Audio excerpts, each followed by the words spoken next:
Good evening. This is the call to order to the regular Board of Aldermen meeting at the Salado Municipal Building, 301 North Stagecoach Road, in Salado, Texas. The date is September 18th, 2025. It is 6:30 p.m. Mr. De La Rosa, please call the roll. Mr. Mayor, all members are present. You have a quorum. Thank you, sir. Please bow your heads with me. Dear Heavenly Father, Lord, we thank you for another beautiful day in Salado and in Texas and in the United States, Lord. We just ask that you come down tonight and just give us the wisdom and the knowledge and just soften our hearts to listen to views that may be different than our own. And we just ask that you just put your arms around this community, Lord. There's a lot of ugliness in the world right now, and we just ask that you please just put it on the hearts of our folks here in our community that doesn't trickle into here and that we don't treat each other like that. That's just not who we are as people, and that's not who we are as a community.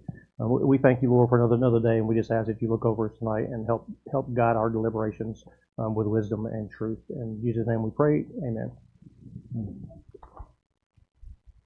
All right, please stand and join us in the Pledge of Allegiance and salute to the Texas flag. I pledge allegiance to the flag of the United States of America and to the republic for which it stands, one nation, under God, indivisible, with liberty and justice for all. Honor the Texas flag. I pledge allegiance to thee, Texas, one state, under God, one indivisible.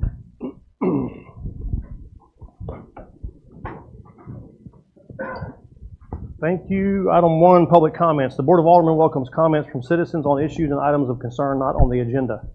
Those wishing to speak must sign in before the meeting begins and observe a 5-minute time limit when addressing the board. Speakers will have one opportunity to speak during this time period. Speakers desiring to speak on an agenda item will be allowed to speak when the agenda item is called. Inquiries about matters not listed on the agenda will either be directed to staff or placed on the future agenda for Alderman consideration. Ms. Amanda Organ, you're up first.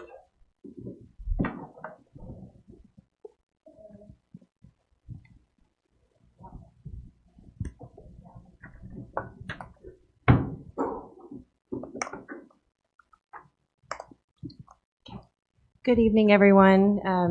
I come on behalf of the Salado Chamber of Commerce, and just wanted to share with you that we are getting ready we're starting the planning period of our Christmas parade and our 65th annual Christmas stroll, and we're very excited about that. We already have quite a few people signed up for the parade. We did meet with Chief and Officer Dunshee on Wednesday to kind of get a plan in place, pretty much the same as last year. Our parade is pretty much at capacity. Sorry, I don't speak in this very often.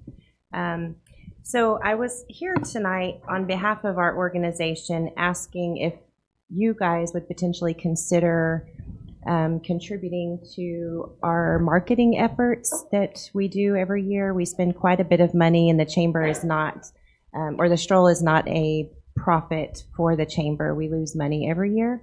We've learned by offsetting some of that cost by charging for the parade. That's kind of helped a little bit. But we have already started with our promotional proposal with KWTX, who we use every year that does the commercials.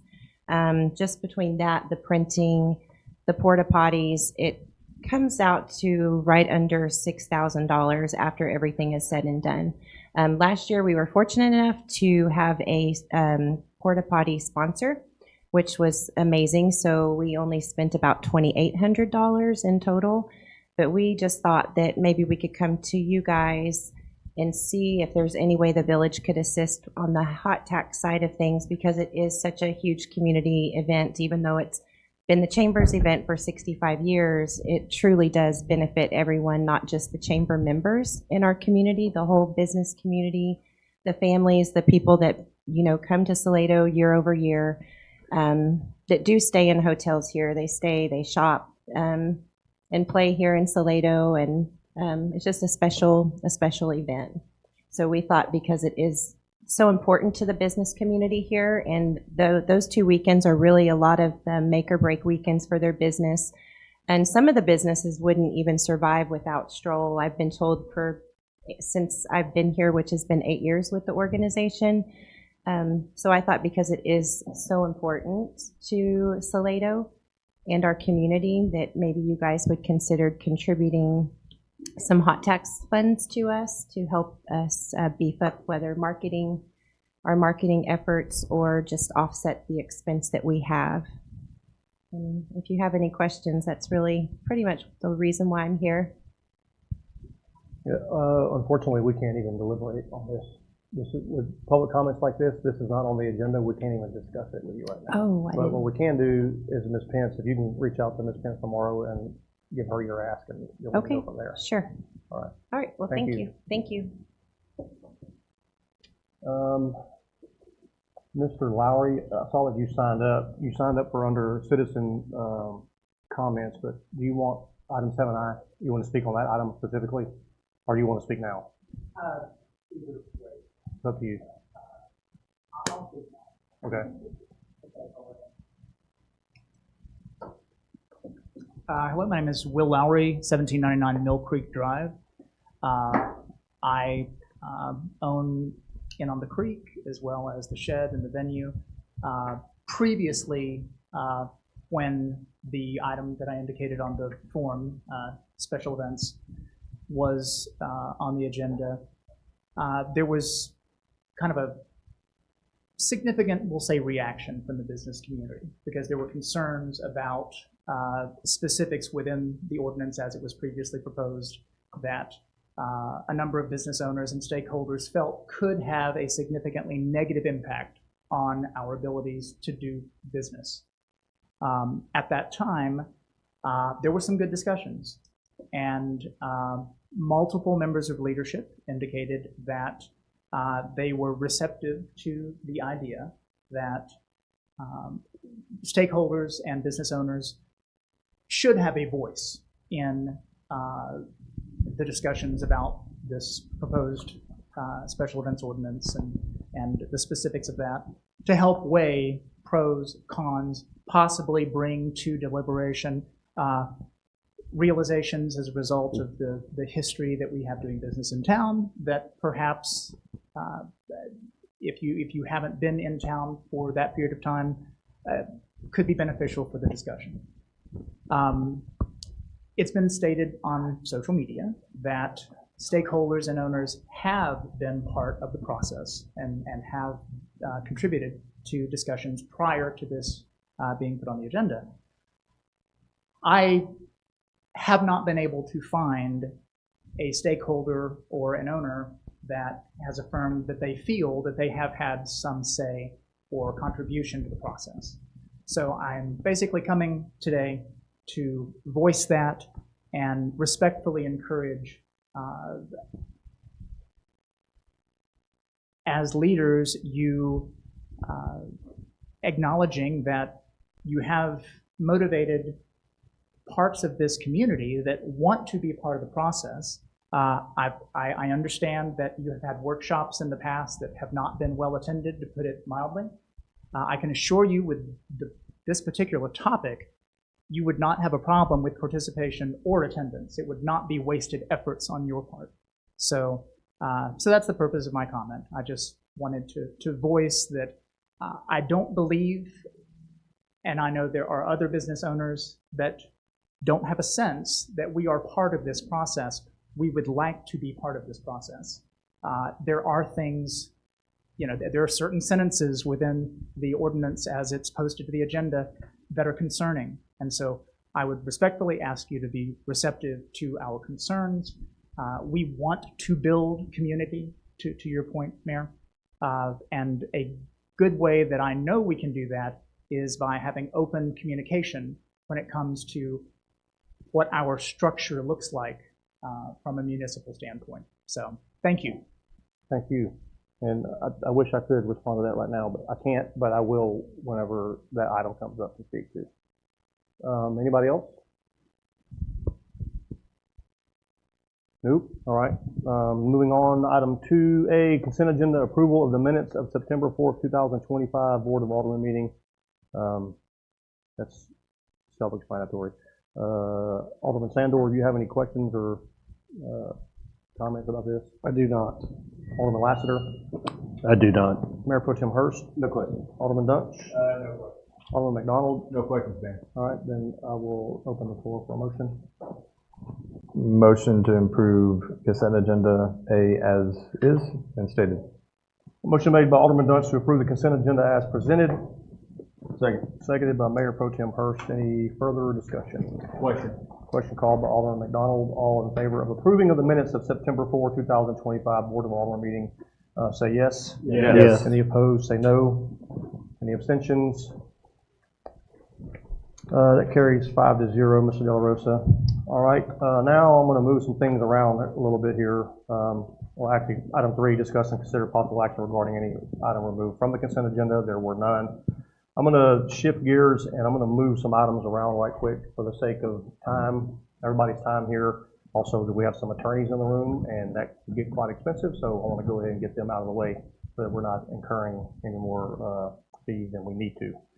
So it is 6:41. We're gonna put a pause to the regular Board of Aldermen meeting, and we're going to enter into executive session. Thank you.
All right, it is 8:05. We are coming out of executive session and reconvening into the regular Board of Aldermen meeting.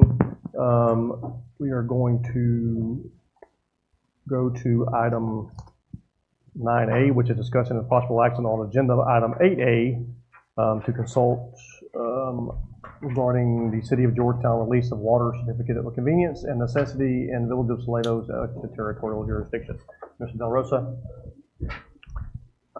Okay, no questions. Nothing further, okay. No, sir. All right, Alderman Sandor, any questions? No. Alderman Lassiter? No. Mayor Pro Tem Hurst? No.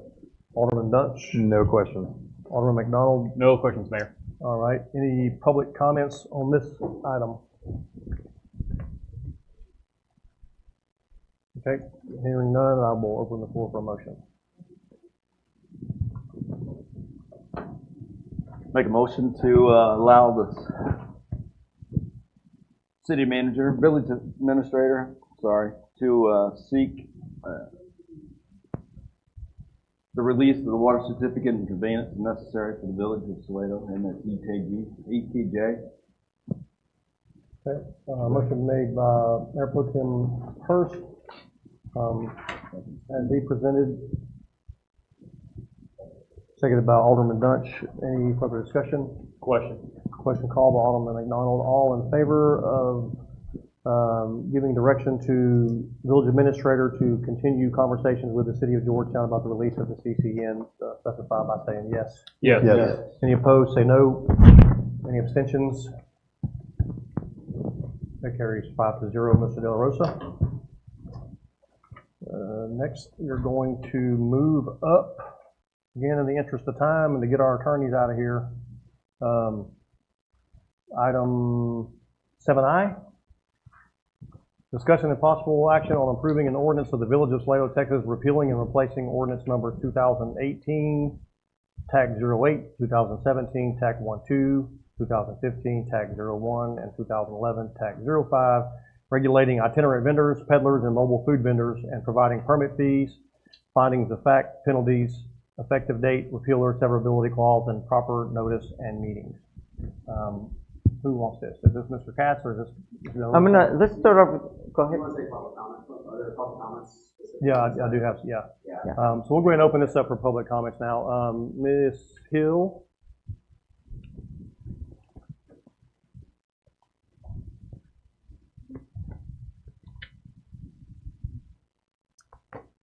Katie Hill, 1221 Bain Street, Salado. I want to start by saying how much I appreciate the time and effort that's gone into this proposed ordinance. It's a definite improvement from the earlier draft on food trucks, vendors, special events.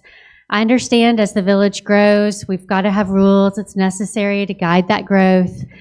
That being said, I have several concerns with the draft as written. First, Texas legislature just passed House Bill 2844, creating a statewide permit for food trucks. Beginning next year, municipalities will no longer be able to require fees for mobile food vendors. And so with that in mind, I don't think it makes sense to add all this red tape when it's just going to become irrelevant in a few months. Second, the proposed definition of special event, in my opinion, is very broad. As written, someone could argue that a normal Friday night at Barrow would require a permit. To my knowledge, this would make Salado the only city that requires permits for events held on private property. And when you're comparing the permit fees that are listed from other cities, those are comparing events that are happening on public property, and those fees are relevant because they're also using that public property. Third, the ordinance says it'll take effect immediately upon acceptance or adoption. And I just want to, I hope that the village has the permit applications ready. I know I and other people already have events in the works, and I want to know like what's going to happen with events that are already on the books, that have already been coordinated with the police department. I'm thinking specifically about the Volks Ride, our big bicycle fundraiser, the Scottish Gathering, Christmas Stroll. Are these going to fall under the new requirements or still go back to the current ordinance? Fourth, the permit application itself has what I think are errors. I think, for example, it requires the applicant's former residential and business addresses in addition to the current residential and business addresses. That seems like an error to me, but without having a workshop and being able to go through this line by line, I literally have notes on every page. I don't know if that was intentional or if it's a typo. And that leads me to my final point. As Will Lowry said earlier, I think it's always more efficient when the rule makers talk to the stakeholders before creating new regulation. Several of us requested a workshop or a roundtable the last time this was up for conversation, and I would really appreciate having a seat at the table. I understand some of you probably have a desire to have new rules in place before Christmas stroll, but I think you'll have a better product and better compliance if you can table this for 2 weeks, have a talk with the staff and stakeholders that have experience with events and vendors and food trucks, and get our input on this. I respectfully ask that you approach us with a team, mentality. I think we're all wanting what's best for Salado, and I think it'll save time and confusion and frustration in the long run and produce an ordinance that the village deserves. Thank you. Thank you. Just to clear up some statements that were made. One, the state of Texas has until the 1st of May to even, they don't even have a process in place right now to even go forward and issue these type of permits. They have until the first part of May of 2026 to come up with those regulations. And then effective July 1 of 2026 is when we can no longer do it. However, if we have this in place and they come here and they don't have a permit from the state of Texas, this adds teeth to it, and now we can enforce that, or we can enforce our own ordinance. So there's a lot of reasons why we put this in there the way that we did. And just, yeah, it's coming up for July 1st of 2026, but why should we miss out on a year's worth of potential revenue stream just because it's going to have to change in a year? I think it's very prudent for us to continue forward with this. We have had conversations, and it was said that we had a sit-down meeting with myself sitting at that table right there with the stakeholders that were involved, and we talked about some of these things, and the biggest thing that we heard was about the fees associated with this. So we dialed way back on the fees, way back. This has nothing to do with the mass gathering stuff, which we will address at another date, but right now we're just talking about permit fees. And I understand there was some misunderstanding about and there even was for the board, because there was a typo in there, but it says that the $25 permit fee was for daily. It's actually for the year. $25 for a permit for a year is I think it's just a drop in the bucket. But we're going to have to put somebody in this building have to put hands on paperwork to process the permit. There's a fee associated with that through labor burden or whatever the case may be. So only thing we're doing is recouping the money that we spent and getting this permit issued. We're not going to make any money off of it, off of the vendor fees. So, anybody else? Got, Mr. Lowry wanted to speak. You already did. Do you have anything else you want to add?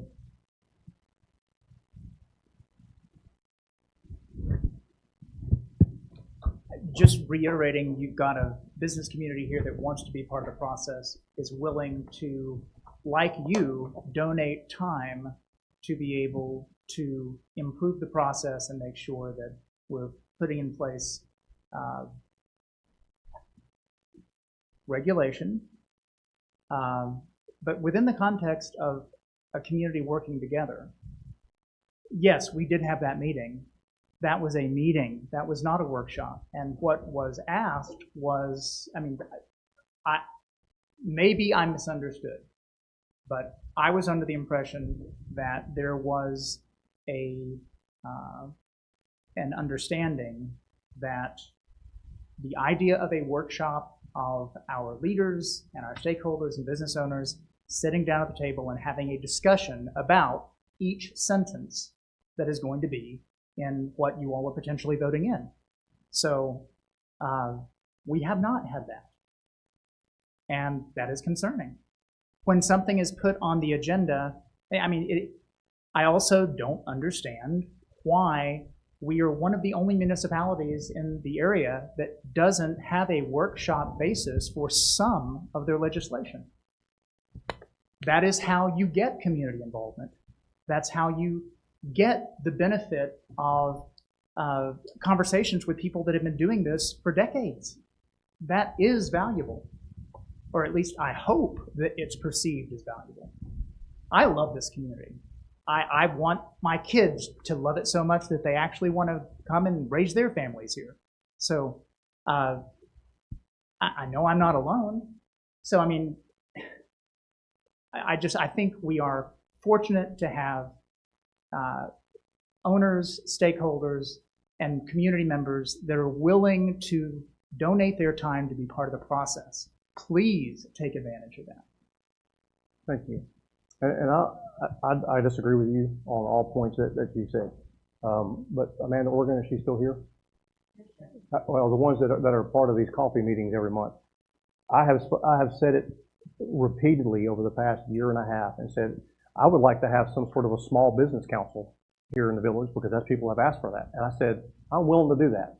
I'm willing to volunteer my time once again away from this to have these conversations with these small business councils, not just chamber members, all business owners in the village. And said, all I need is somebody to step up and take the lead on that and do it, and I'll be a part of that conversation. Crickets, it hasn't happened. I've been asking for it for a year and a half. So, I think there's a great value in what you're talking about. My time is also valuable, Mr. Lowry. And I came in here and I sat at that table and had this room was full of people. And the only takeaway that I got from the community around here was that people were upset that I was wearing shorts in that meeting. It was an informal meeting, informal conversation, and that's the takeaway. That was their discussion. Can you believe he showed up in shorts to that meeting? That was my time. I did it as a service to the community. We're here just having a conversation as people. And everybody was very civil on that, which I'm very grateful for, but I was really surprised to hear that that's what was being discussed after we had that conversation. That's a waste of my time. Yes, sir. That is not appropriate, and I had not heard that was a reaction. So your time is valued. All of your time is very much valued. I know the amount of time that it takes at home when you would much rather be spending time with your family, and you're reading up on proposals here and what neighboring communities are doing and things like that. So I definitely don't want to come across as if I don't have an awareness of the fact that you all are donating your time to what you're doing for our community. I do, and that is appreciated. But in regard to that last meeting, the takeaway that I recall from that meeting was an encouragement that there would be a workshop where we could sit down regarding the specific topics that were discussed. So, I mean, that was the takeaway I came away with a positive impression of where things were. I did not hear anything about the inappropriate comments regarding you, and I'm sorry that happened.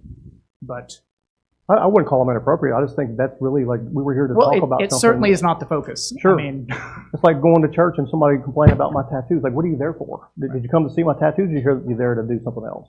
Like, I get it, but you're right. There is some value in that. When I made this statement about wanting to have these conversations, most of it was geared toward people were really up in arms about this mass gathering thing. Yeah.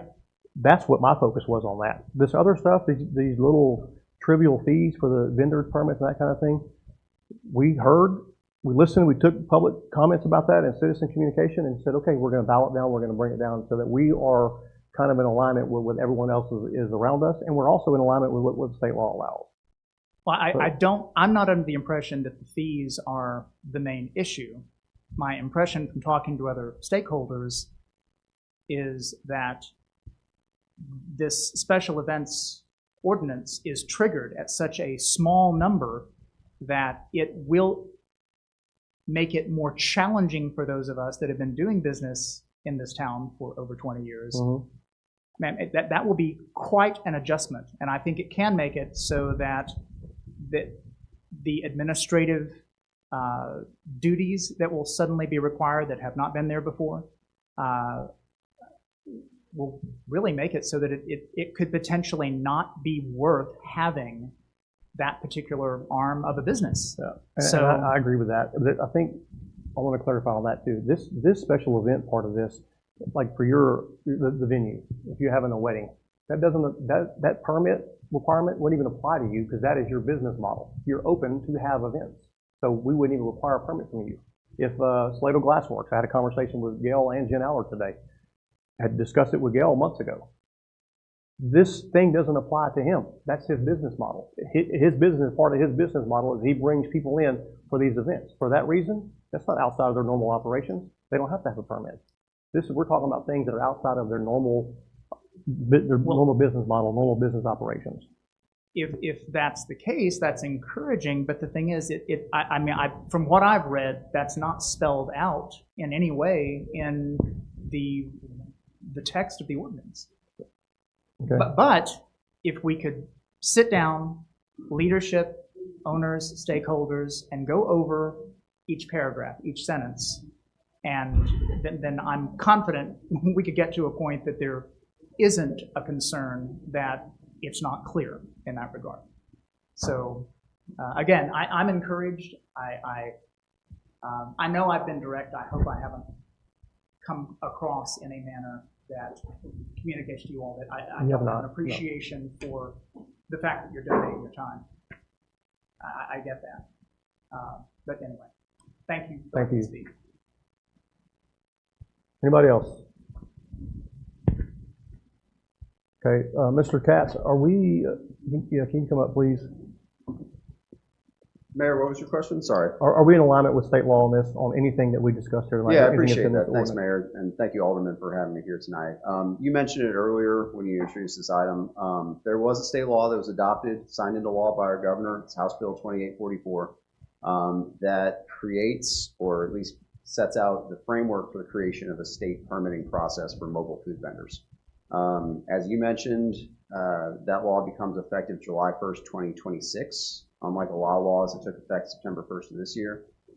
It also sets the date of May 1st, 2026 for the State Department of Health Services to promulgate a rulemaking package which creates a permitting process for mobile food vendors. So at that time, as of July 1st, 2026, cities, counties, local health districts even will lose the ability to require a permit and a permit fee for mobile food vendors as is defined in the statute. That's only true if those mobile food vendors obtain the permit from the state. So there will be eventually a state process with an application process and rules that apply for mobile food vendors. It'll take effect July 1st, 2026, assuming that Health Services Department is able to draft those rules and start implementing their permit process by then. At that time, I would suggest to you that if someone comes to the village and says, I have a permit from the state of Texas to operate a mobile food truck, we'll need to amend this ordinance if it's adopted to say that, someone that holds a permit from the state of Texas to operate a mobile food vendor business no longer needs a permit from the Village of Salado, no longer has to pay a permit fee from the Village of Salado. But two things are true. One, that bill was signed into law, but it's not yet effective and won't be until July 1st, 2026. So you have the authority to adopt regulations that are effective now. Second, there may be mobile food vendors that don't, for any reason, obtain that permit from the state of Texas, in which case cities, counties, et cetera, would still have the authority to regulate them. So there may be instances where someone either cannot or does not get a state permit, and you may want to still have an ordinance in place that would apply to that kind of mobile food vendor. The other point, going to your question, under state law for type A general law cities like ourselves, if it's an ordinance that you're adopting that contains, enforcement mechanism like a penalty, that ordinance becomes effective once we publish the caption of it in the local newspaper as required by law. So if you were to adopt an ordinance tonight, it's not effective immediately. It'll be effective once our city staff has the opportunity to publish the caption of the ordinance. So it would not affect any upcoming events for this weekend? No, it would not. No, it would not. I don't know what the lead time is on our local newspaper of record, but it would take some period of time of weeks, a week or 2 weeks maybe, to get the caption published, and that's when an ordinance would become effective. So. Thank you. Alderman Sandor.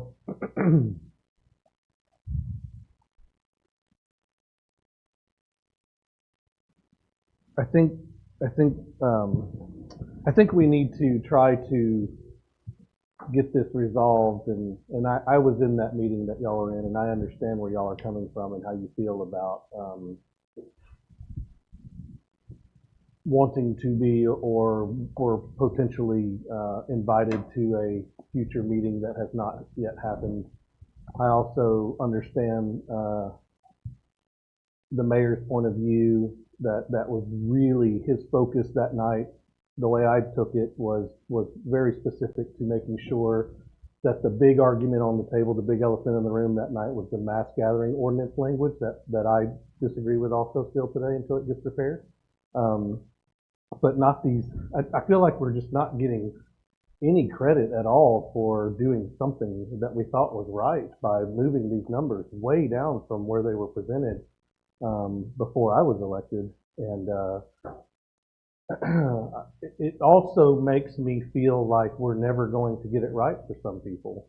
And that's unfortunate because we're trying really hard, and there's a reason the mass gathering ordinance is not being included in this discussion tonight, and it's because of not having the meeting that everybody wants to be at. We really genuinely and honestly did not believe that this would upset people, or not upset, but cause so much confusion and continued concern. You know, we had a discussion about how to change the language, and every time we moved the language in one direction, it would open up another loophole for an argument in another. So it was like, how do we ever finish this agenda item? And I'm not totally sure we ever will, quite frankly, tonight. So I think that we need to give consideration to trying to pass this, knowing that there's still work to be done on it. But I can just nearly promise you that if we sat down at a table and went through it line by line, it would only be a matter of time before somebody else would find a new argument for something that you guys would help us even put together. Somebody else would come into town and open a business or something and just take exception to all the ideas that everybody here tonight would have put together. So I don't know if I'm making a good point. The point is that I hear you guys, and I think everybody on this board hears you guys. And I really want you guys to know, and everyone to know, all the business owners and stakeholders, like we are really trying to make right what felt so terribly wrong just a few short months ago. And I don't know. I think I just wanted to kind of voice that just from the board, in my opinion. So that's it. And we're never going to, I don't think there's any statute or any ordinance that the wording, the language is exactly perfect. And as we discussed earlier, is that's why we have attorneys. That's why we seek an attorney general's opinion on a certain statute, because different people have different interpretations of what it says, regardless of what the law is, regardless of what the ordinances is. OSHA, all of them, every individual has their own interpretation of what that says. And that's where attorneys get involved. But most importantly, our police department they're very community police oriented, and they're here to err on the side of our folks here in the community, our residents and our business owners. And they have the discretion that whether to enforce that and issue a citation or give a warning or whatever the case may be. These guys are not head knockers. They're not out here trying to cause problems. They're doing the right thing, and they make good decisions. So, Alderman Lasser, do you have anything? Yes. I agree a lot with what Mr. Sandor has said, and I also respect and appreciate what Mr. Lowry and Mr. Hill said. I unfortunately wasn't at that meeting that day. I don't know who all was in attendance, but for whatever reason, I didn't go. I can say I wasn't aware of it, but I'm not going to say that I wasn't informed. I just didn't see it if it happened. So, and I do remember the issue of the workshop request. And I really don't consider this particular issue, this particular item, to be all that important on its own, but this whole thing we're dealing with really is. And it precedes this group of aldermen here, at least 3 of us, the efforts that have been made and attempted. I think the effort has been in good faith. I think they've tried. I agree we'll never get it perfect because perfect doesn't exist. But I do believe that it's important to give the community a chance to talk. And I regret that it was kind of an informal meeting. I wish it would have been a formal meeting and be done with it, because that's where I kind of line up now. I'd like to see a workshop on this and whatever else we may discuss tonight. And after that's over, then be done with it. Time is not an ally at this point with respect to going into the holiday season. Christmas in October is in early October, as I recall. But Mayor, I am generally in favor of where we're headed. I just think it would be prudent and respectful.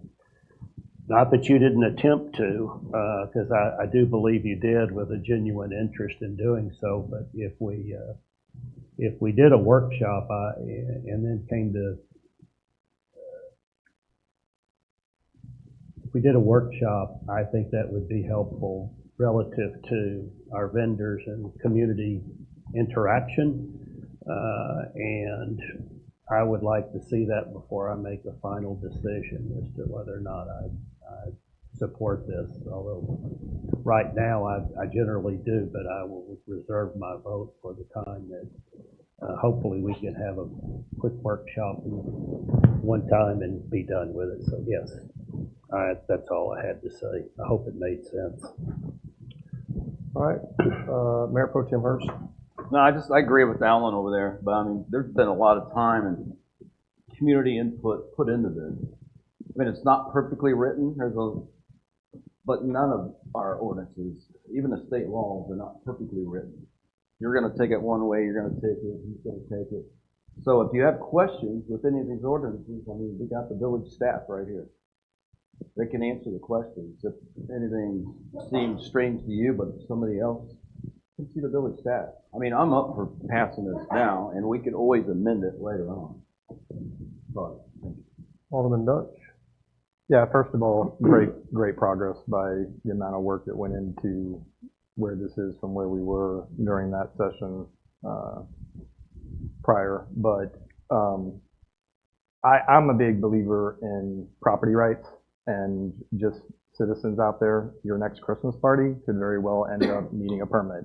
Because if you have 50 people at your house, you're going to need to get a permit, especially if it's a fundraiser or something of that nature. So to me, the special event thing needs more work. I don't know why a special event can't be a separate ordinance versus the vendor one. I don't know why it was a special event one was thrown into this. I mean, it's a separate category from a mass gathering as well. There can be separate ordinances towards that. But it's not clear, and it leaves in longer term when this administration is gone, someone reads it, what is in writing. There are folks that own properties here that have special events on a regular basis, and it's going to add a lot of administrative, and it's going to deter them from doing things that are bringing folks into town and bringing tax revenue to us. So more importantly, I'm still back on property rights. Alderman McDonald. Yes, for Mr. Katz. Thank you, Mayor. Mr. Katz, so based on the state law that has been put into place, but it has not been provisioned functionally until, at a minimum, July 1 of next year, has there been instances in the past where the state has provisioned an opportunity for a state law, but they have, for all it's worth, failed to follow through by any other language to provision that after the fact? Have there been instances of that? Yeah, that's a good question. From time to time, there have been state laws where the legislature directs a state agency to do something, like adopt rules about something, adopt a draft model. So the one I'm thinking of in the last legislative session in 2023, there was a state law that required governmental entities like cities to adopt a policy about TikTok. Specifically, not having TikTok on government-owned devices, right? Because there was concerns about security of governmental information through the use of that app or that program. That legislation directed a state agency, I forget the exact title of it, but it's like the Department of Information Resources or something like that. But the legislation said, hey, state agency, you need to adopt a model policy that our cities and counties and school districts can all adopt. And I think they set a timeline on it. And my understanding, my recollection was it took significantly longer than the state law asked for. Developing model regulations that everyone in the state's going to have to adopt, it takes some time. State agencies tend to be, understaffed, and they have a big state to govern, big state to regulate. So it's not unusual that a law like this mobile food vendor one that says, hey, by May 1st, you have to have a permit process. It wouldn't surprise me if it doesn't happen exactly May 1st. It could take additional weeks or months, but that's just speculation on my part. I don't know.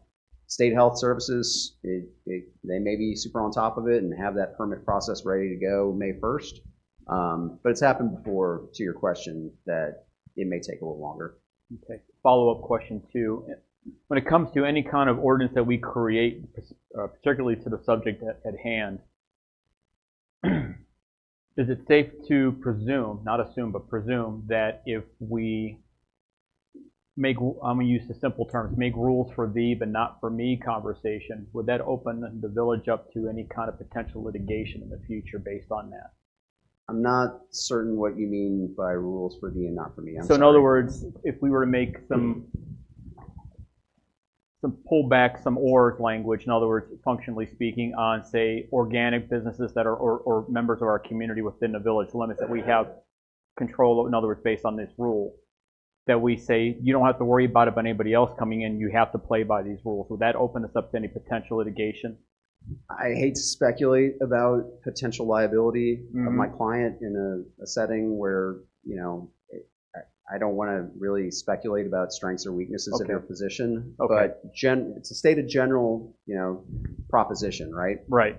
The Equal Protection Clause of the state and federal constitution suggests that you should treat similarly situated businesses equally.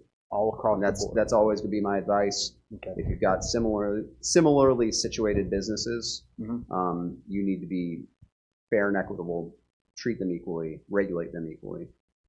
Thank you for risking answering that question, sir. I hope that wasn't too lawyery, but No, it wasn't. I'm trying to keep y'all safe, trying to keep the village safe. And I appreciate your questions. Mayor, no further questions. Thank you. Thank you. All right, Mr. Delarosa, do you have anything else? Mayor, this ordinance will repeal 4 prior ordinances adopted in the year 2011, 2015, 2017, 2018. In all 4 prior ordinances, it had some construction of vendors and mobile food. It wasn't separated because that's the way it's been since 2011. Okay, and then the special event would be such a smaller category from vendor, and if you have a special event, it's probably going to have vendors, and it makes sense to keep them together, and I can follow that logic as to why it was constructed in that manner. The ordinance will probably, if it passes, it would need to be published, and it's in section Roman numeral 1 and in section Roman numeral 10. It's in 2 places, that upon passage and publication. The second section 10 says the publication of the caption, which is all we would record, which is the very bold summary at the top of the ordinance. That would take us about 2 weeks. We have the forms, they're online. We would make changes to those forms. So I would say that it would take us about 2 weeks to get those forms, so we would be compliant. Alderman Lassiter asked me something about, codification. We look at this, and it's our city attorney, Mr. Katz, mentioned the legislature. Well, we also regulate alcohol beverages. It changed in 2023 under Senate Bill 577. The public health district, and we have one in this county, if it follows certain requirements and it accounts for those funds, then the city's required to comply with it, right? Well, that issue was resolved in this 2025 legislative session under Senate Bill 1008. It addressed something that the state legislature did in 2023. Even they couldn't get it right the first time around. right? So it is very common, and we don't have those kind of resources the state does. So we do the best that we can with the city staff and our legal counsel to present you the best document. What I have heard is there's concern about single families and parties, and some people have the states that can accommodate that. So my recommendation is that you adopt this ordinance, condition that the city attorney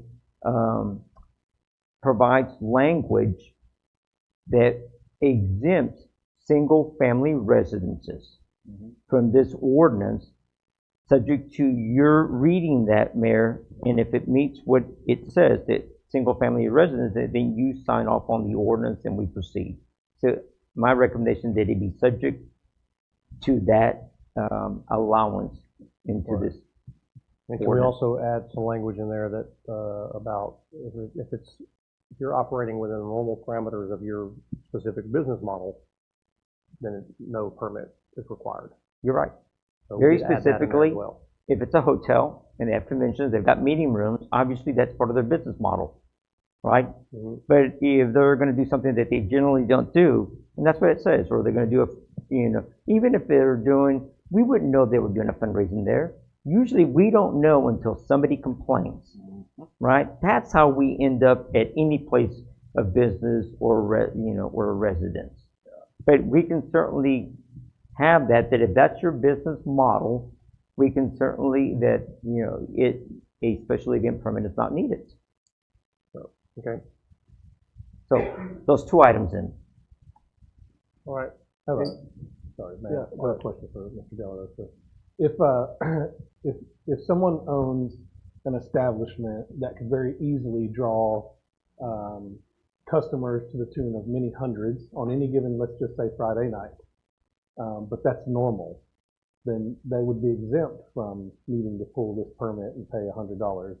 That's in that scenario. Is that correct? That's correct. And so the argument that some people are having is that the language just isn't very clear, and I think that's to your point right now, right? We're going to try to clean that up, and make that a little more clear. Yeah, if you're during the course of your business, you have 200. Look at Johnny's, look at Barrow. They have 200 people there. That's a normal operation day for them, normal business day. So there's nothing special about that. We wouldn't need to pull a permit for because you have 200 people there. So, come on.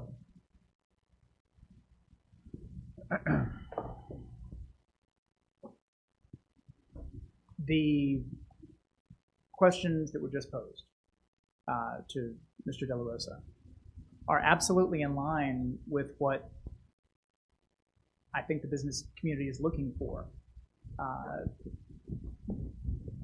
Clarity. I can tell you that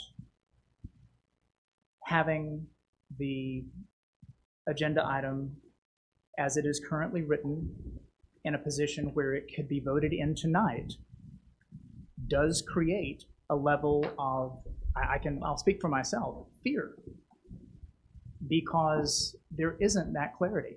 So these last questions are absolutely appreciated, but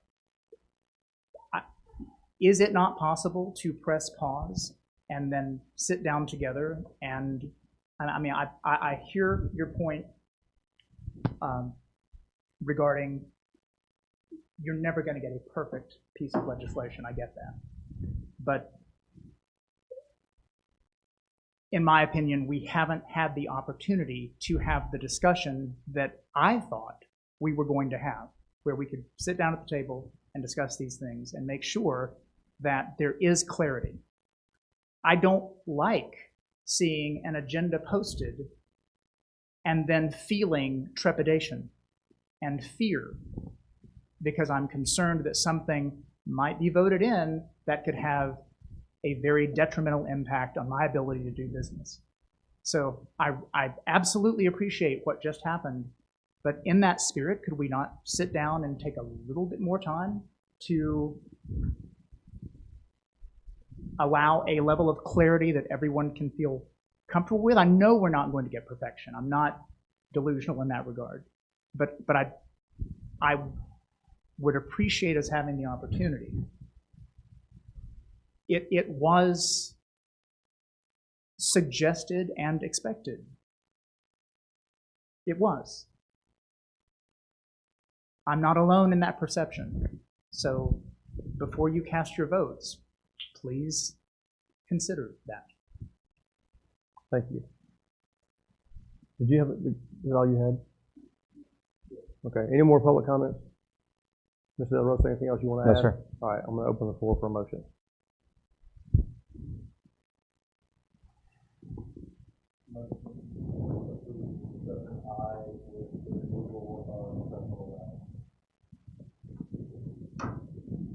Motion made by Alderman Dunst to approve 7I as presented after removing the section about special events.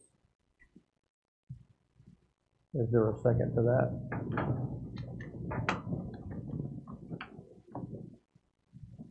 One more time. Do I have a second? That motion dies for lack of a second. Do we have another motion?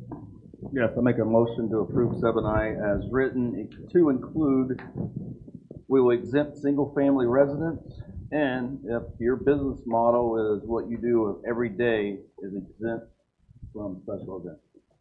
Is that clear enough, Mr. Del Rosa? What you need, or? Yes, sir, we got it. Okay. Motion made by Mayor Pro Tem Hurst to approve as written, adding that single-family residents are exempted, as well as businesses that are operating during the normal capacity of their specific business model. Second. Seconded by Alderman McDonald. Any further discussion? Question? Question called by Alderman McDonald. All in favor of approving item 7I as presented with Mayor Pro Tem Hurst's motion, specify by saying yes. Yes. Any opposed, say no. No. No. Any abstentions? How many yeses do we have? Okay, so that dies 2-3. Okay. Okay. Do you do by hands? Sir? You want to do by hands? Yeah, I believe it was Alderman, or Mayor Pro Tem Hurst and McDonald voted yes. Alderman Dunch, Lassiter, and Sandor voted no. So what do we want to do with this? Do we want to continue to try to find a motion and come to a middle ground with this, or do we want to not take any action tonight and then schedule another meeting about this? Yeah, I wouldn't take any action. Okay, then I want to look and see what is the earliest date that we can have. I can call a special Board of Aldermen meeting and still be in compliance with state law, with the new law as far as our posting requirements. And I want to set a special Board of Aldermen meeting specifically for that one agenda item, and we're going to have that conversation, and then put it on the next agenda after that for consideration. So I don't know what that looks like as far as from a timeline. I know we can't do it probably next week. Tomorrow's Friday, and we're not going to be able to get the agenda. Yeah, the following week is the October 2nd, so I would just probably put it back on the regular meeting October 2nd. Remember, the new state statutes is 3 full days. Yeah. I mean, yeah. Okay. All right, then we will. I will put this on a future agenda to have a discussion and have more. But in the interim, like, reach out to me and let's have some. I'm open to have one-on-one conversation. Let's sit down and go through it line by line if that's what wants to happen. Good. Mayor, yeah, and I would suggest that any member of the Board of Aldermen send me your suggestions, so at least I can share it and look at it, so we can try to incorporate it. May I? Yeah. So to Mr. De La Rosa's point there, I think we've tried that. I mean, we need you guys to give him what you want it to say. We can sit at a table and talk about it. Let's do that too if you want to, but like, somebody needs to tell him what you want it to say, because we've tried and tried and we can't get it right. So you're willing to send something to him telling him how you want that to read so that we can consider that? That would be a step in the right direction. It would really be helpful for us, honestly. What I've heard tonight is that they don't like the language about the residential stuff. being in their own homes, and we've taken care of that. Which I And agree then with. also about the business model, we've taken care of that in that wording. That's the only two suggestions that I've heard anybody really have any Well, I'm concerns hearing about. that they're having concern about one part of it and the language not being totally clear. And so, but I don't hear anybody telling us what one idea, for example, might be to how to change that language. Hey, Okay.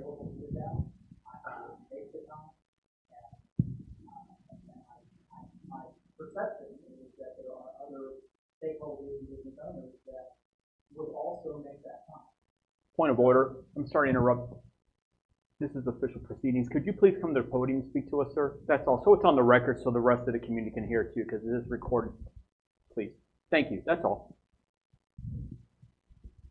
Are you, okay. We're done with this. We've already, yeah. No, it's fine. We're going to move on to the next item, which is, what, go back to it. Sure. Staff report. I just wanted to ask the question in terms of additional input.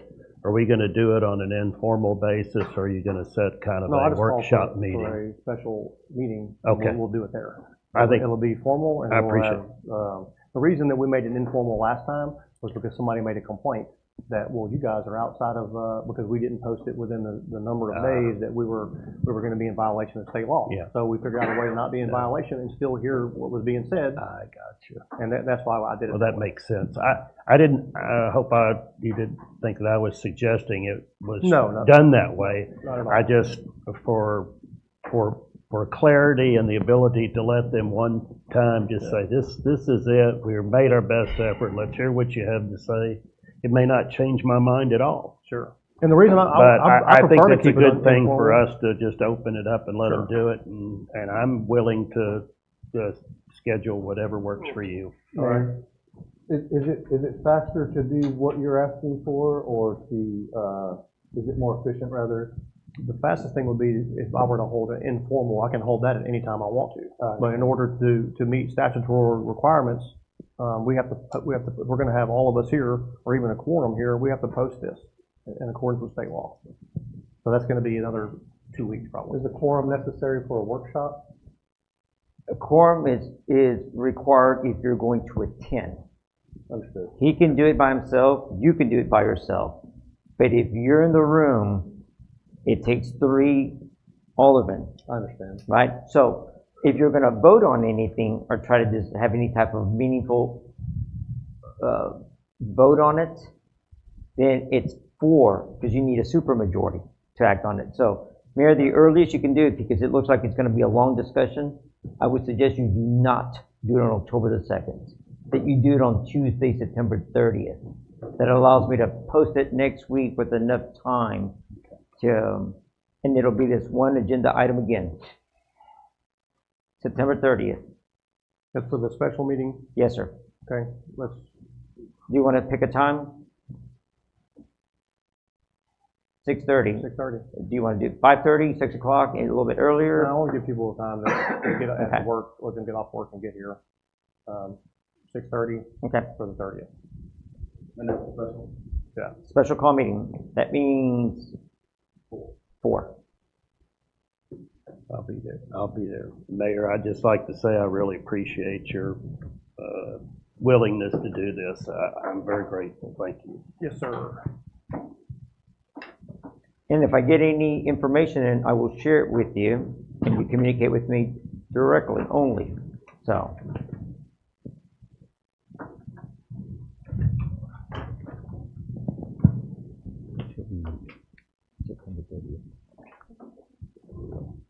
All right, next item is going to be, I know I'm skipping around a lot, but I need to get this other, I think that's all we need from Mr. Katz, correct? Mr. Del Rosa? Yes, sir. That's what we need it for. Thank you, Josh. Thank you, Yes. sir. Appreciate you.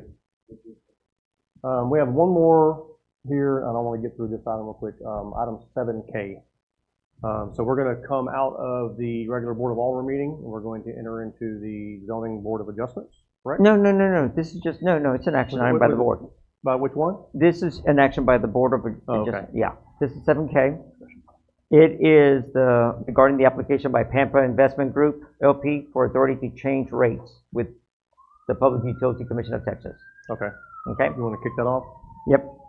So let me, you ready, Mayor, for me? So this is a request that was submitted by the law firm representing, and I'll introduce Miss Wendy Harville in a minute. She's with the firm of Spencer Fang. She represents the Collins family. You've met both Tim Collins and Jay Collins. They were not available to be here, but their legal counsel is. The letters in your packet, they're asking that you take action to approve the request for a rate increase. As you may know or remember, that they actually operate a private wastewater system slightly north of the QT location. They are the sewer service provider for that Salado Center development for the Collins family. Again, known as Pampa Investment Group, LP. If you don't move forward, if you don't approve it, and you can certainly hold off for 90 days, that is not what I'm recommending. The rates, it's in the packet. I received a fairly large packet of information. A lot of it had information that I considered to be private. What I did provide you, and I certainly provided you I think it's the last page in there, docket number 58572 with the Public Utility Commission of Texas. It talks about confidential information, invoices, bank account information, rate case expenses, invoice that may be detrimental to their business. And after I viewed it, I didn't think it was something you needed. You just need to see what the rates are. That information's in there. It is, they may appear to be high. The rates are both for commercial and residential. There are no residential residences there. It's strictly commercial at this time, right? We got Taco Bell going in, O'Reilly, Starbucks, those kind of businesses. So the system is fairly young. They've only had one customer, and I believe it's only QT the whole time. So it can't sustain itself with one customer. Mm-hmm. So let me make it clear, it is my recommendation that you approve this so they can move forward with trying to maintain a sustainable wastewater system. And with having said that, I'm going to, Mayor, if you'd like to invite Ms. Wendy Harville up to the lectern, if she would like to say any words. Thank you.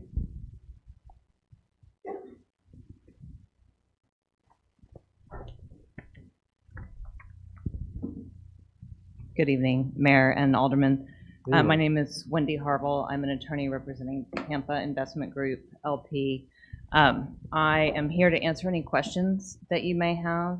I don't know if you'd like for me to kind of summarize how we got here, why we're here, or if you just want to go into asking me questions, I'm fine to do whatever you prefer. Yeah, you just want to give it. Okay. So Pampa Investment Group built this wastewater treatment system and started serving customers in March of 2024. Under PUC rules, they're required to file a comprehensive rate case 18 months after commencing service. And so that was September 2nd of this year, which was the primary driver behind filing the rate case. In addition to that, under Pampa's tariff that was filed when they started service, that tariff only permits them to charge approximately $49 per month to each customer. There is no volumetric charge in there, and most of you, I'm sure, are aware that a lot of water and wastewater has a volumetric rate associated with it per 1,000 gallons. So their tariff did not permit them to do that, and so their one customer, QT, because it's a commercial facility, uses a substantial amount of water and generates a substantial amount of wastewater. Despite the fact that all of those gallons were used, Pampa was only able to charge them approximately $49 per month. And so this rate change application is being filed to allow Pampa also to charge a volumetric rate in addition to a customer charge commensurate with a meter size. As I'm sure you are aware, different meter sizes generally generate different customer charges because the customer is going to be using different volumes of water. In this case, the original tariff filed with the original CCN application had that very low customer charge regardless of meter size. So this is trying to bring the rates into alignment with what you normally see in tariffs. And Pampa is in the process of getting additional commercial customers. Some of them were mentioned by your city manager. And to let you know, Pampa has invested over $3.5 million into this wastewater system. And there's obviously no way to charge reasonable rates to one customer to work on recovering that investment. However, the rate filing package that we have filed has been filed assuming that they reach capacity.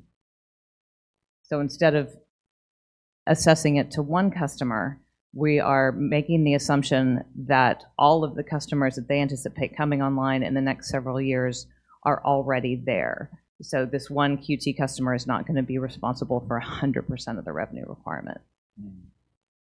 And I'm happy to take any questions that you may have. Hold on 1 second. Yeah, we can go ahead and start. I'm sorry. Oh, you're good. Go ahead. I was going to ask, do you have a living unit equivalent for the number of units you're doing? And I thought you did have in that development, if I was wrong, some townhomes that were just not classifying it as residential. Weren't there some townhomes in it? Right now, there's only one customer, and that's QT. Correct. I think I know there's a medical center that may be coming online, a Taco Bell, an O'Reilly's.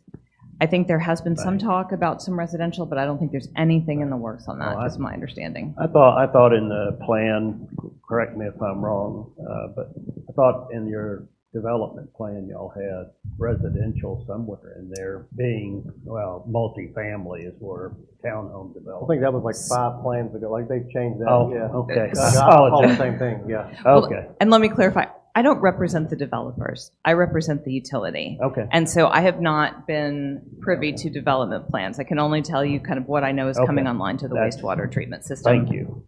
Thank you. Alderman Sandor. Mr. De La Rosa, are there any cons that we should be aware of, maybe specifically with the only customer they have currently, QT? So this is fairly common. Okay. And to answer the question about any potential residential development, the Collins family owns more acreage that's within our ETJ. But we're only talking about phase 1 and phase 2, which is roughly about 141 acres.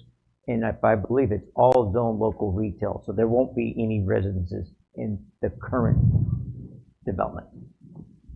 No further questions, Mayor. All right. Mayor Pro Tem Hurst. No questions. Alderman Dutch. No questions. Alderman McDonald. No question. Thank you for the synopsis. Thank you. Thank you, ma'am. Any public comments on this item? No, then I will open the floor for a motion. Motion to approve 7K agenda item as is. Motion made by Alderman Dutch to approve item 7K as presented. Second. Seconded by Alderman Sandor. Any further discussion? Question? Question called by Alderman McDonald. All in favor of approving item 7K as presented, specify by saying yes. Yes. Yes. Any opposed, say no. Any abstentions? That carries 5-0. Thank you very much for your time.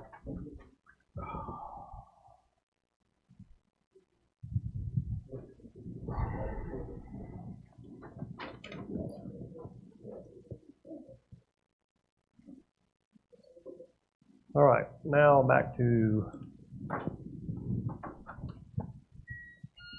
the normal lineup. All right, moving into the public hearing. I'll find all my paperwork here. You have that first page? That one, yeah. All right, item 4, public hearing, notice of public hearing on tax increase as published in the Village Voice on September 11th, 2025. Mr. De La Rosa. Okay, we published this notice last week, but required within the 5 days, so it's held today, September 18th, 2025 at 6:30 p.m.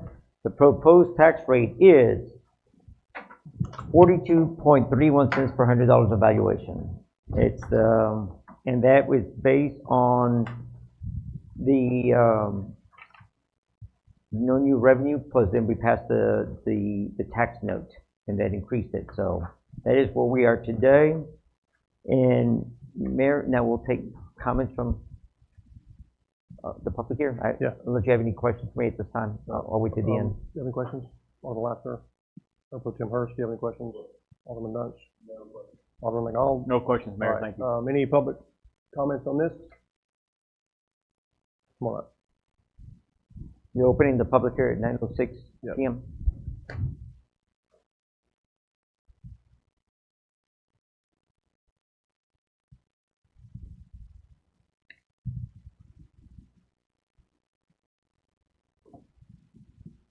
Jack Como, 1618 Mill Creek Drive. If I'm understanding correctly, you're asking to move the tax back up to .40. Is that, am I understanding this subject of this thing right? No, it's going to be, I think, 42 cents. 42 cents. 42 cents, is that correct? That's with the inclusion of that million, 1.35 for the. We were once up to 48 cents, is that right? And Sunshine had a petition that he circulated around and got enough votes to get it down to 32. Is that where we're at? Where are we at on that? 30. It got it down to 36.12. 36.12. Okay. So now you're going back up to 42, and this, I assume, is to help supply a strained budget for city operations and whatever else we need. Okay. No, sir. That it goes up to that because of the 1.35 million tax notes for Royal Street. Okay. So we as residents, citizens got a refund. I got a check for like $234 when we came down. Personally, I didn't have a problem. I've got an acre and a half in Mill Creek Drive, and you know, worth about $600,000 with everything. I didn't have a problem paying 48% because I saw significant changes with City Council, with the budget, specifically with the police department, which we need because we're expanding and having the apartments and townhouses built, subdivisions surrounding, annexed out there at Mustang Springs, and eventually there's going to be a substation and the lieutenant in charge and all that. So I'm in favor of that. I don't have a problem doing it, okay? And I'm just an old retired police officer, and my wife is a airline stewardess, retired. So we're not professional people. We're blue collar people that have managed to work our way over here to something that we really like. So I'm willing to pay the taxes and bite the bullet, so to speak, to do that. And I know people can say, well, the city we knocked them down and they're worming their way back up, trying to get back up to that 48 cents. Okay, it is what it is to run the city and to take care of business and to supply professionals in all areas of the city operations to do that. We're weak on maintenance for roads and supplying services, mowing and cleaning and whatever on city property. And that takes money to do that. You got volunteers out here mowing right now, and I think they do a good job, but we got to go with progress. We can't be back in the covered wagon days and just bite the bullet. We have to progress. I'm willing to pay the tax. And if, as a blue collar guy, I'm willing to pay it. I think everybody else, when they see what we have, professional police officers, a professional fire department, EMS, good government, council running things now, and the guys working out here filling jug holes or whatever it takes, and people are moving in, and we're getting swallowed up by everything that's coming around us. I think that we need to just use our heads and get what we need and not cut people. I'm concerned I'm real concerned that when we're cutting the taxes, we start cutting people. And I'm telling you from 25 years of experience, no matter what they say, that knife, when they start cutting, always comes on the police department's hind end first. I've seen it in every city. I've been witness to it. Chief Fields worked for me as a sergeant in Rogers. We saw that same game over there. You can't do that. And I'm here to stake my voice on keeping what we've got and finding a way to make these budget things work without losing the valuable things that we're going to need, because the highway is swallowing us up. So I don't have a problem with going to the raise coming up. And I feel like in a couple of years we'll be back up at 48 cents, because that's just going to be the way it is. So I would ask for some level-headed thinking. I would ask that let's bite the bullet and go ahead and take the increase and keep what we've got. We have a marvelous foundation here of supplying and servicing this city, and we're going to need that as more people move in. So somewhere we just have to bite the bullet, and I think we need the tax increase. And yeah, people are moan, but it's like getting shot. Pain goes away sooner or later. So I'm just asking that we consider the tax increase and keep what we've got. Don't make cuts that we don't need to make right now. I thank you for your time. Thank you, Mr. Como. Unfortunately, this board did not vote to reduce the taxes. That was a voter-approved deal, and they undercut us by $486,000. So we are doing what we can with the money that we have. Unfortunately, that means that we have to make some very difficult decisions. And the last thing we want to do is affect somebody's livelihood. That's not something that we want to do, but the voter spoke. Yeah. Yes, sir. Thank you. Anybody else?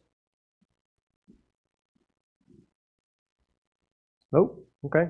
Then at 9:12, we will close the public hearing. That's all we need for now, right, Mr. Del Rosa? All right. Sir. Moving on to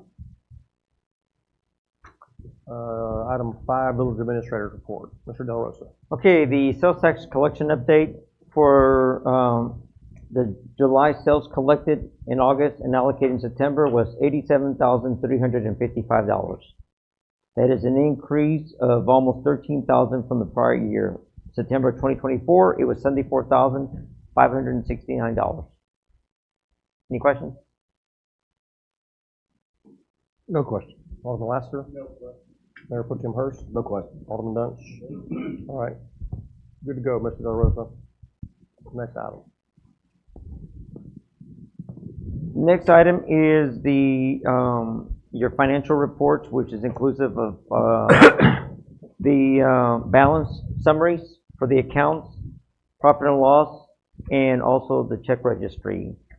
So, see, I was looking for something. The summary, so this is ending August 31st, 2025. And really, I don't have any, it's pretty straightforward. It's just what we've been collecting and expensing out, so. Okay. Alderman Sandor? No question. Alderman Lassiter? This is just a monthly report. It's not the yearly report, correct? No, no, you still have the month of September. September. Yes, sir. So we'll be looking at that sometime in October. Yes, sir, you will be. Okay. No question. All right. Mayor Pro Tem Hurst? No question. Alderman Dunch? No question. Alderman McDonald? Nope. Okay. All right. That's all you got? Yes, sir. That's all. Thank you. Item 6, staff reports. A, presentation of the Police Department monthly report. Chief Fields.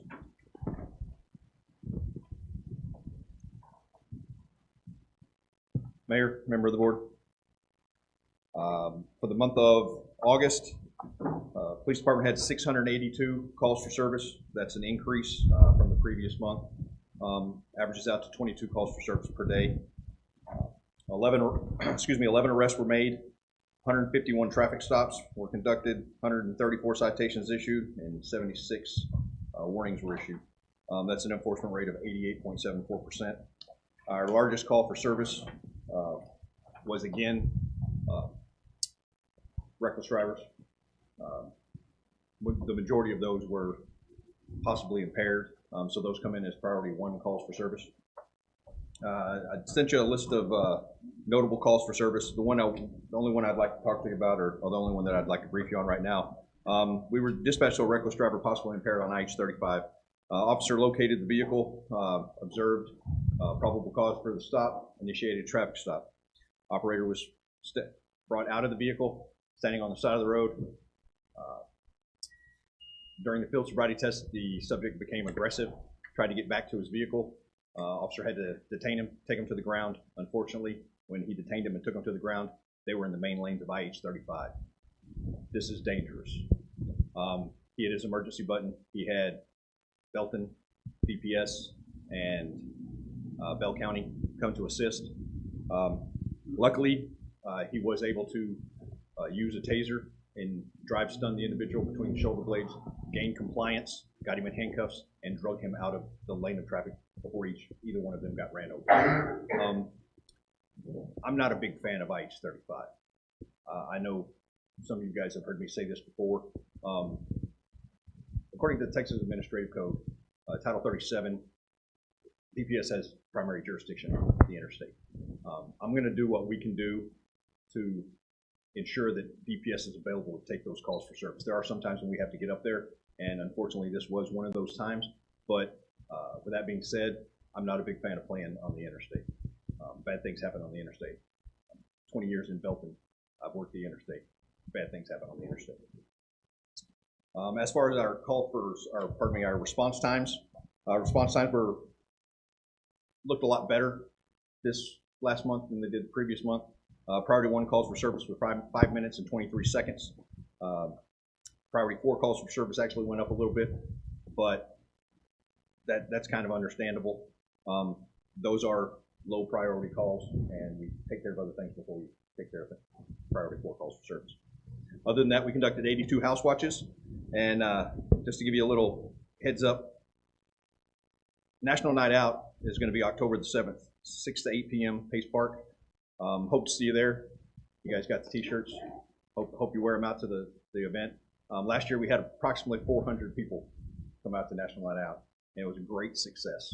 Huge success for the not only for the officers, but for the residents here in town that came out.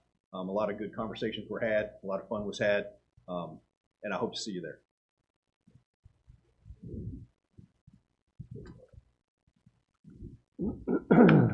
Any questions?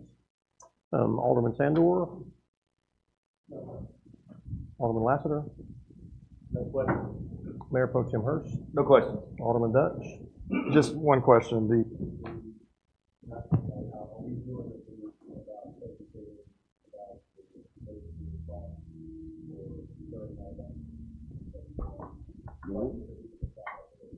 Yes, we are going to have educational material out there for that. For the Code Red and yes, sir. Yes, sir. All right, Alderman McDonald? Thank you, Chief. Great report. The only thing I'll add is I see their calls for service through active 911, and it amazes me how often DPS, when y'all have something on the interstate, oh, we're not available. But then it's fatality. Now they're available. And they all come. Yeah. So they're coming from all over the place. I think that's that's nonsense. They don't not want to do it. I know y'all had a similar issue in Belton when you were down there, them just not wanting to take over the interstate stuff, but yeah. And I've instructed our officers to push back a little bit. We've had some calls for service where they dispatched us to minor traffic accident. Receive, have you notified DPS yet? Oh, right. We'll notify them now. Yeah. Notify them now. We'll go out and assist if we need to go out and assist. But the days of Salado Police Department being the only law enforcement agency on IH-35 in our village limits is not going to happen. They'll show up for the hairy stuff, but they don't, like, same thing with the fire department. People don't want to show up for a lift assist to let there be a structure fire, and every fire department in the area comes. So, yeah, appreciate that. Thank you for the report. He talked about the highway Oh, yeah. Like in their call notes, it'll say that they reached out to DPS and DPS didn't have anybody available. And then the next update is that it was a fatality and then 15 DPS troopers show up. Now they have time for it. So that's a concern. Nothing I can do really. I mean, that's going to be, that's between Chief and Sergeant Dunshee and working out through just with that, I guess the troop commander, whoever's over there. We got Mr. Tice here. He's a retired trooper. He can probably speak to it, but I think it's just a political thing. It's just a game that they like to play, I guess. All right. Next is presentation of the Convention and Visitors Bureau monthly report. Ms. Whitson.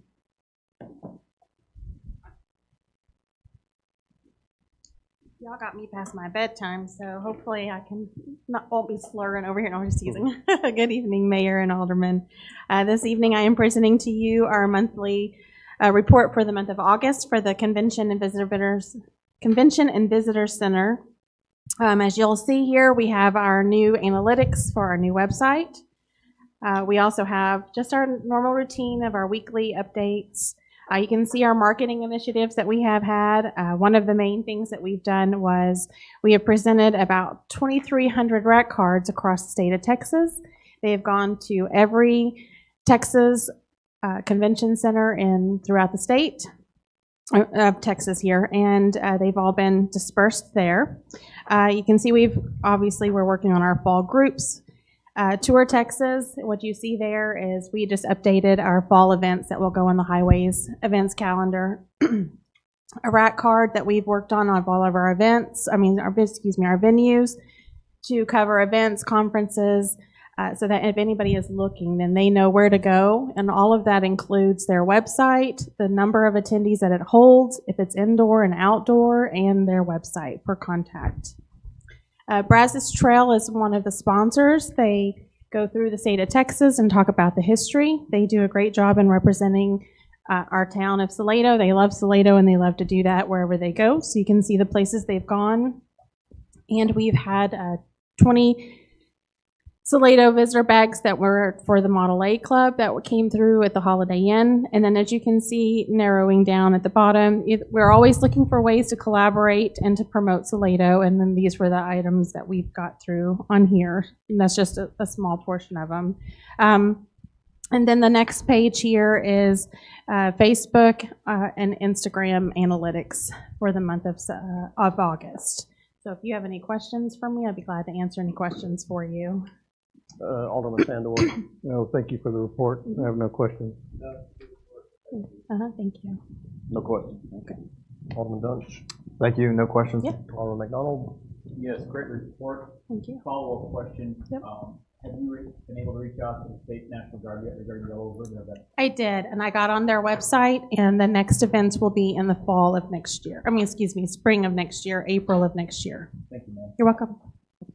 No further questions, Mayor. Thank you. All right, thank you. All right, thank you.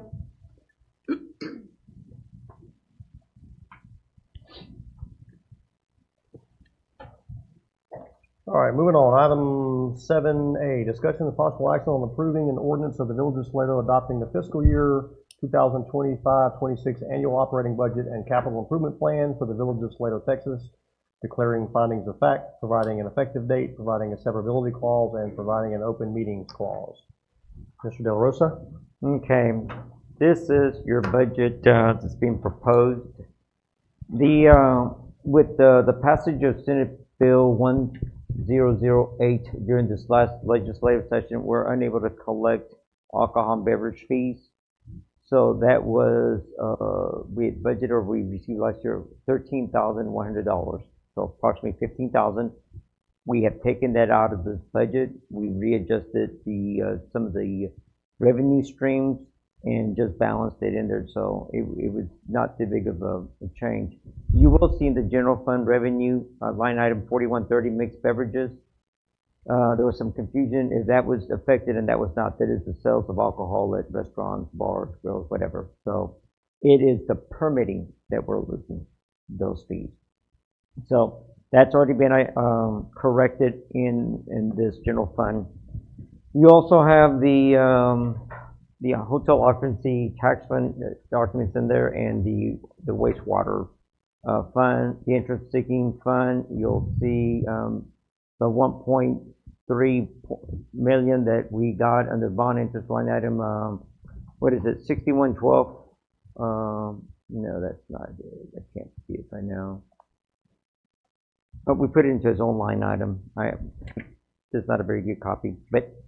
And the point being is also the next page, you've got a 5-year capital improvement plan, and that's a work in progress. Every time we add, or you will see that throughout the year as we add projects and try to determine funding mechanisms, we'll keep amending it because we need to go from 1 year out to 5, 10, maybe 20 years out on some of these projects. But for example, you've got the West Village Road.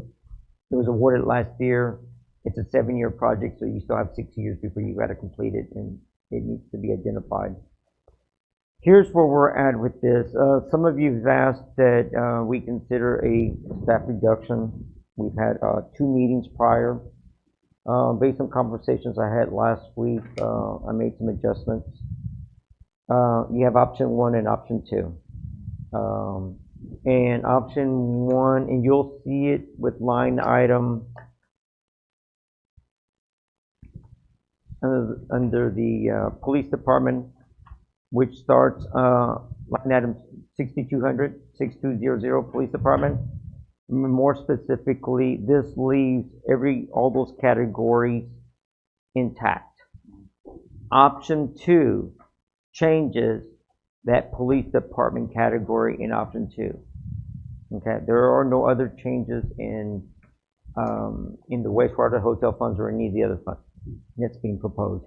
So you need to decide whether you're going to prefer option 1 along with the ordinance or option 2. And option 2 is you're not funding the police chief position. And those funds, salary and benefits, are moved into a line item that was created to accommodate those funds under line item 6212 as salary adjustments and promotions. So you'll also see that in both option 1 and option 2, it has an unfunded lieutenant position, which is another ordinance that you'll address later on. So there was nothing premeditated or presumed. It is created by ordinance. If it's there until you appropriate funds for that position, it doesn't get funding. It's not filled. So no other changes were there, but they are both in option 1 and 2. Option 1 has the chief in place. Option 2 does not fund the chief position. Would you repeat the last thing you said? That option 1 and option 2, the option 1 has the chief position. Option 2 does not fund the chief's position. And those funds weren't used as a revenue. They weren't moved somewhere else. They weren't put in a sinking fund. They were left within the department as was recommended for salary adjustments or promotions as needed.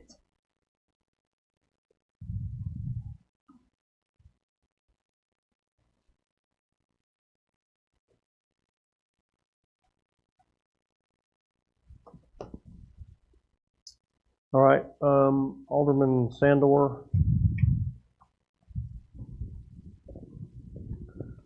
I do not have any questions at this time, mostly because I cannot find where he's reading from, even though I know it's in here somewhere. Yep, so if you look at option 2, go to the 3rd page, you'll see 6,000 Public Safety Department. So where you see, are you on option 2?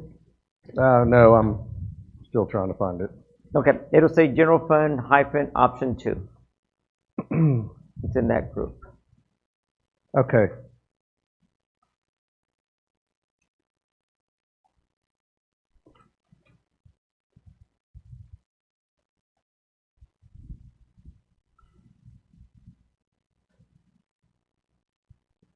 No questions, Mayor.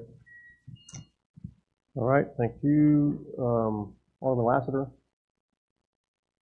Okay.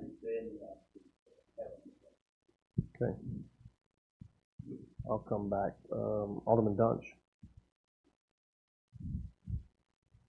I don't have any questions. Alderman McDonald. Yeah.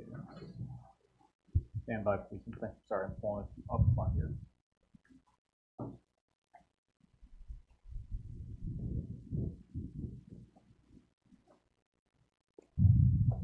Regarding option 2, asking the question, and I'm paraphrasing what you said to us, so if I get it wrong, please correct me. So on option 2, that would not fund the position for the chief, and the money would stay functionally within the 6,000 department line. Is that correct? That is correct. Okay.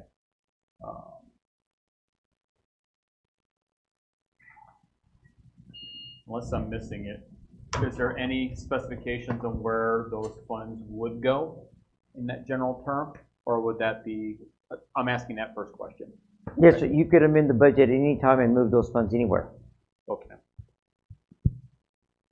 All right. And because we currently show 6203, which is the salary for the lieutenant that we put in the orange value already, we have not come up with that. It has not been created, It has not been created, is the language I'm using, right? Therefore, it is not funded. Thank you. That's no further questions then. No further questions then. Thank you. Okay, Mayor Pro Tem Hurst. No questions. All right, any public comments on this?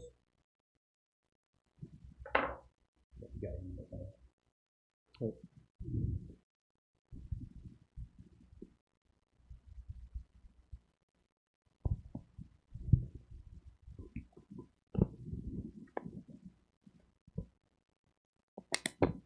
Giacomo, 1618 Mill Creek.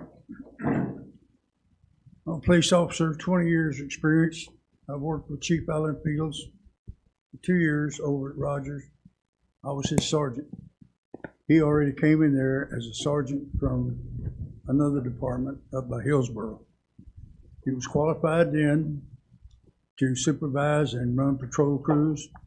He spent 19 years at Belton and attained the rank of captain in all phases of operations of the police department. I will admittedly tell you that I campaigned hard once I found out that he had retired there and applied here to help get him hired, because I knew that he was what we needed to get some stability in the police department and quit playing musical chiefs like we had been doing for the last 2 years.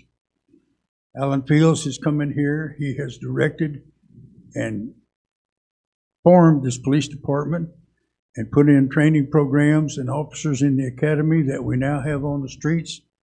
He has done everything he can to get upgrades in equipment, computer equipment, vehicles, weapons training, EMS training. He has qualified all these officers in all phases of every operation that big departments have. These officers are equipped to respond in a emergency response team for active shooters or critical situations on the freeway, which they've already proven.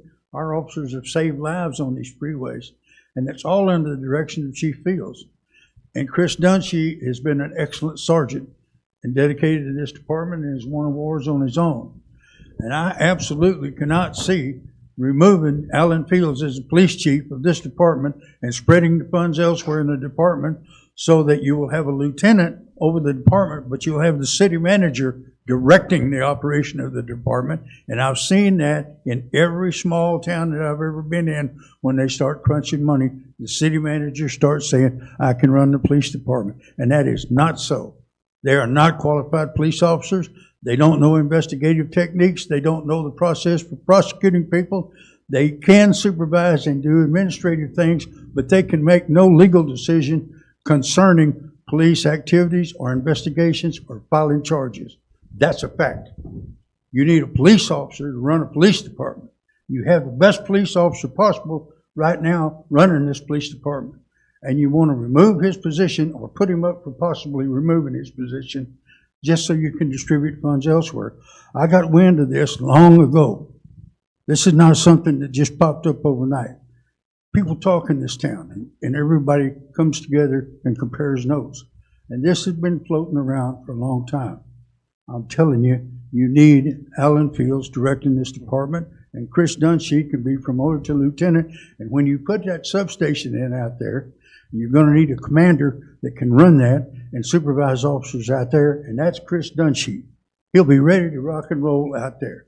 And you have Alan Fields here to pull things together. And we're growing. We're going to be surrounded, like I told you before, and that's going to have an influence on the city. People are going to come down here and dine and drink and listen to music and go on the streets. They need to know they're going to be protected and safe with adequate, trained police officers directed by a qualified police chief. I beg you, I absolutely beg you to not consider option 2 and remove Chief Fields as the chief. He's done nothing wrong. He's only given everything, and he's volunteered his time. He's been out here filling chug holes with the mayor at no pay. He volunteered at the Serena Fest, got dunked in the water, supervised everybody, public relations man. What more could you ask for? And you're going to cut out that position. I don't care about having a lieutenant running the department and the city manager overseeing operations. That is a disaster. I have worked with 4 city managers that ran the department, and every one of them ran it into the ground. And this is no slur against Manny. I don't know about him. I'm just saying that don't mix. You need police officers to run police departments, administrators to run the city.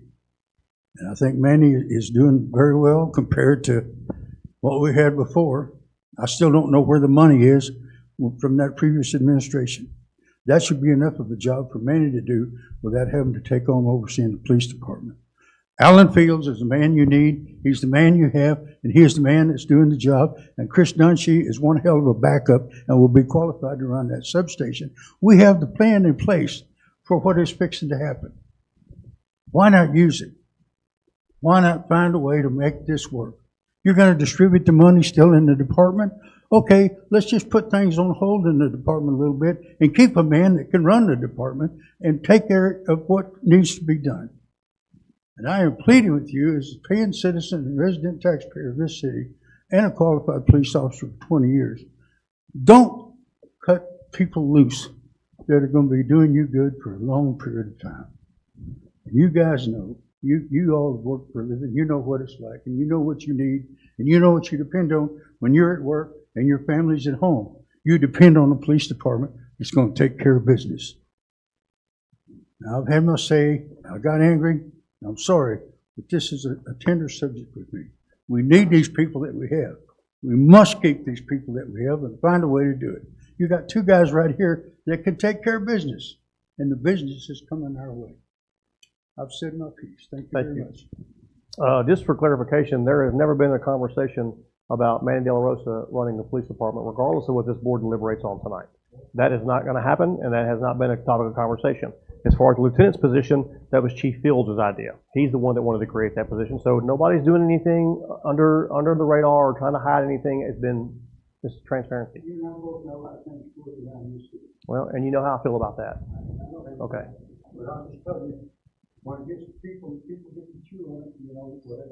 Well, if those people make a phone call and ask me, we'll get some honest responses, but they don't. So. Yes, sir. Thank you. All right. Anybody else?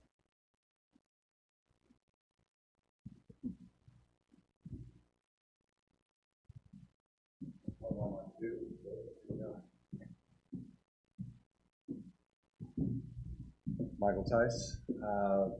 Sitting here, I was actually kind of shocked. Address too, please. 6309 Bow Allen Court. So I'm just outside the county, but perspective from a former police officer who's known both of these guys here and who's been across the state in a lot of different cities. The police chief comes more than just a salary, right? He has the experience and knowledge, and there's more to being an officer than just going to calls. We rely on those leadership not just for when we're out there and have to make quick decisions, to helping us through the things, but also the trainings that we got to go to, the experiences in there. So taking somebody who's got 20 plus years of experience, despite we have our differences on views on 35 and things like that, trust me. But you don't want to give up that experience that you have right now and sacrifice public safety, because how many officers do we have right now? 4, 5, 6? And we're growing. I mean, we all see it, we're growing. So you're gonna need a police chief to mentor those new officers coming in, but that experience that comes with it, and sacrificing a police chief for a budget, something that I've seen other departments do across the state, specifically not far from us in neighboring counties, that has cost them dearly. So that's the only thing I got for you. All right, thank you, sir. Anybody else? Okay. You want to go on the line? Okay, then I'll open the floor for a motion.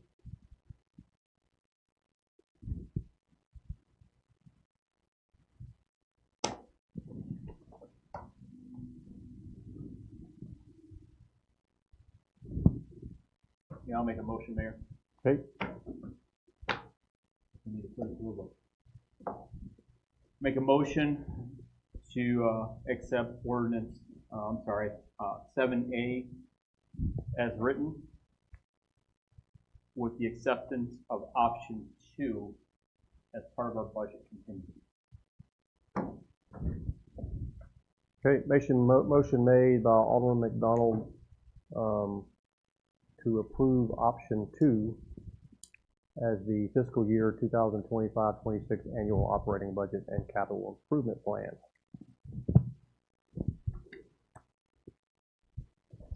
Do we have a second?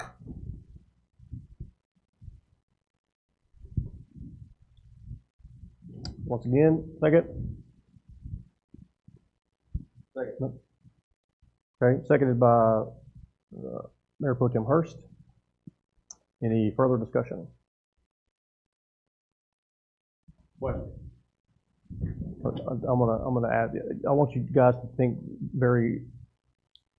before you pull the trigger on this. Think about what you're doing, making sure that you're making the right decision, and because you're gonna have to account for that decision at some point, because people are gonna ask questions. So, motion made by Alderman McDonald, seconded by Mayor Pro Tem Hurst. And Mayor, we'll have to take individual votes. Sure. Okay. And you called for a question? I call question for you, Mayor. Okay, Alderman McDonald, okay. All right, I'm gonna go down the line here. Alderman Sandor. What is your question to me, sir? How do you vote? To adopt option 2? Yes or no? No. Okay. Alderman Lassiter? No.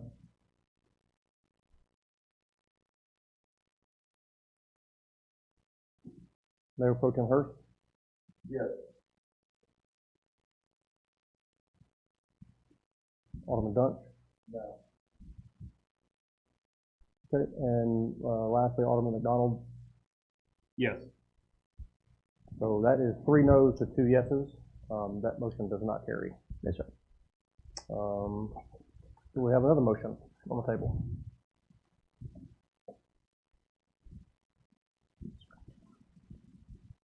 We only got one more option, guys.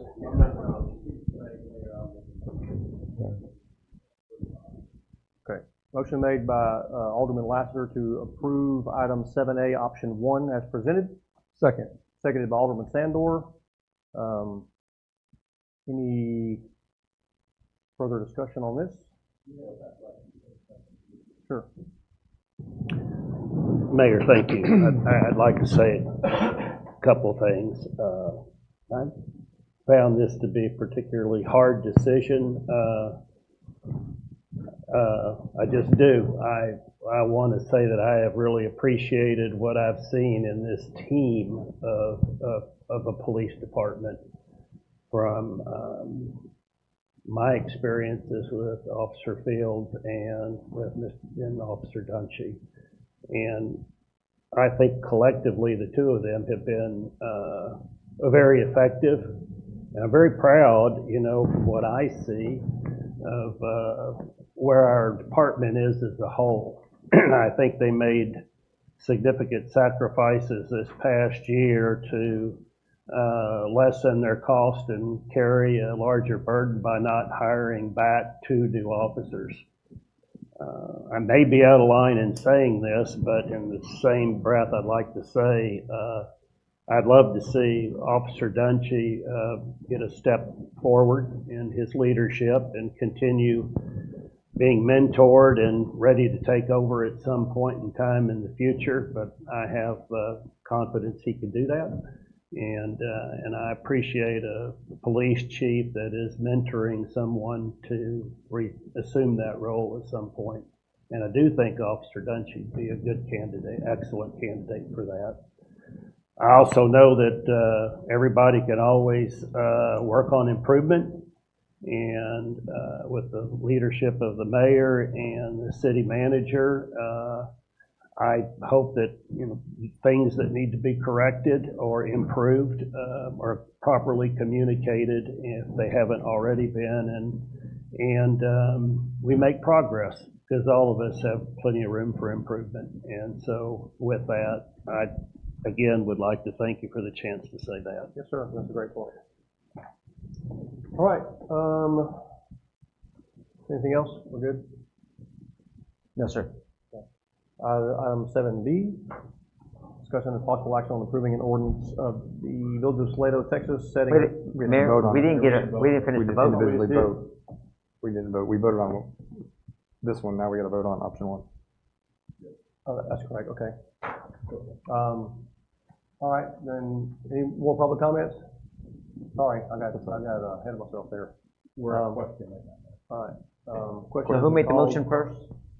Do what? On option 2? Mr. Lassiter, okay, so we don't have a second yet, right?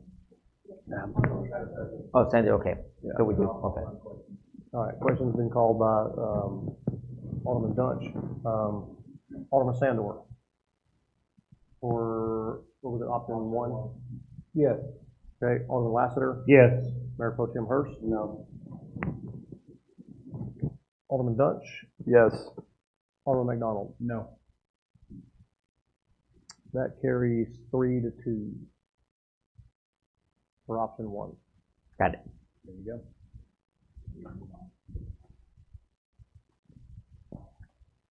Moving on.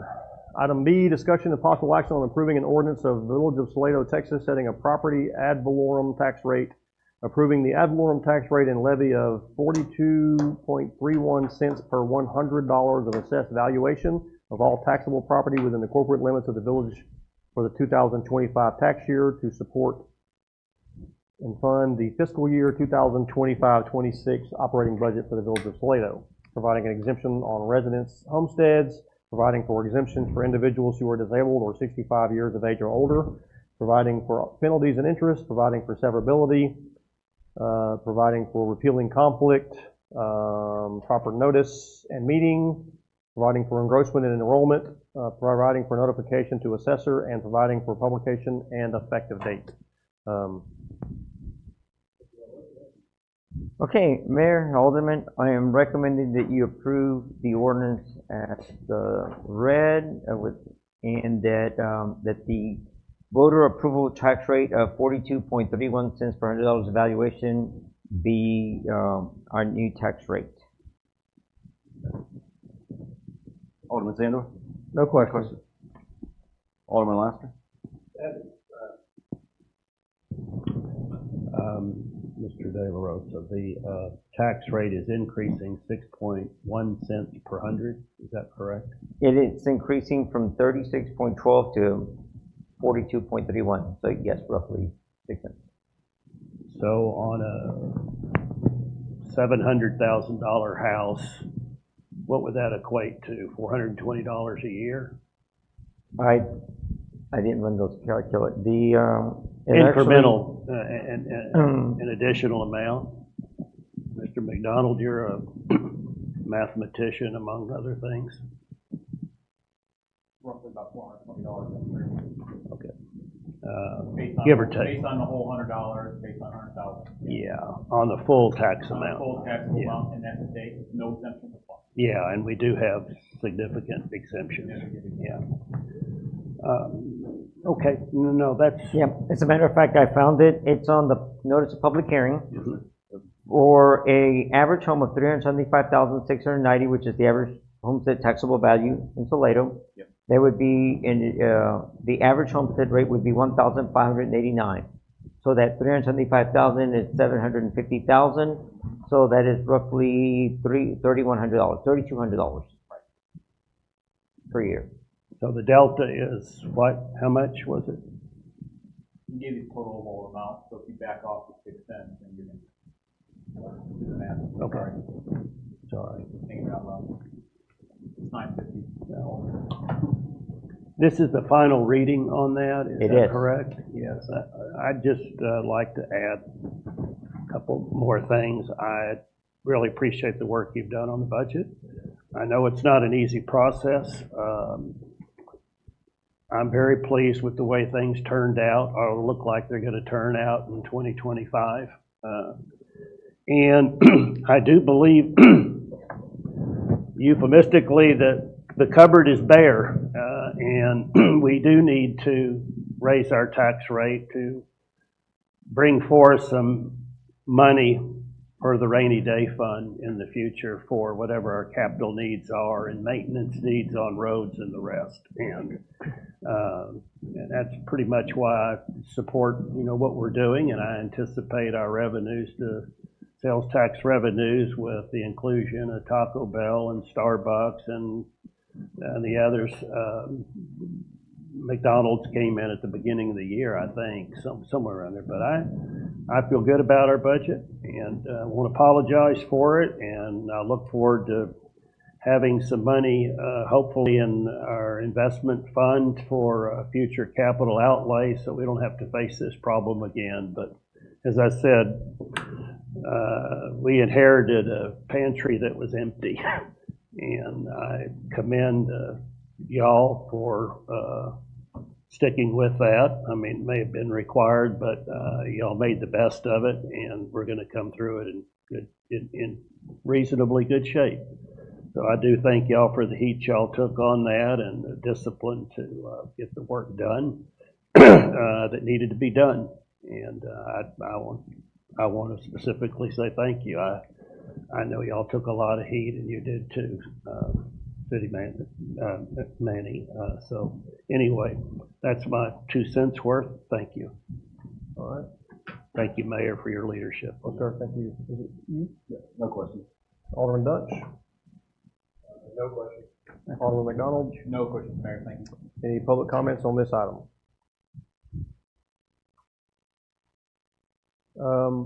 I just want to add for Mr. De La Rosa and Ms. Pence and your staff, Mr. De La Rosa, it's night and day walking into this building, seeing the numbers that we have presented here and the transparency that comes and the information that is shared with us as a board. That is not, most of these guys can't even fathom what it was before you came on board here. Just your level of transparency is just it's something. It's something. And your leadership with your team and putting this together and making this happen and making it make sense. And I appreciate that. So job well done on this one, for sure. No public comments at all on this? All right, then I will open the floor for a motion. Item 7B as presented. Motion made by Alderman Deutsch to approve item 7B as presented. Second. Seconded by Alderman Sandor. Any further discussions? Question called by Mayor Pro Tem Hurst. Down the line, Alderman Sandor. Yes. Alderman Lassiter. Yes. Mayor Pro Tem Hurst. Yes. Alderman Dunch. Yes. Alderman McDonald. Yes. That carries 5-0, Mr. De La Rosa.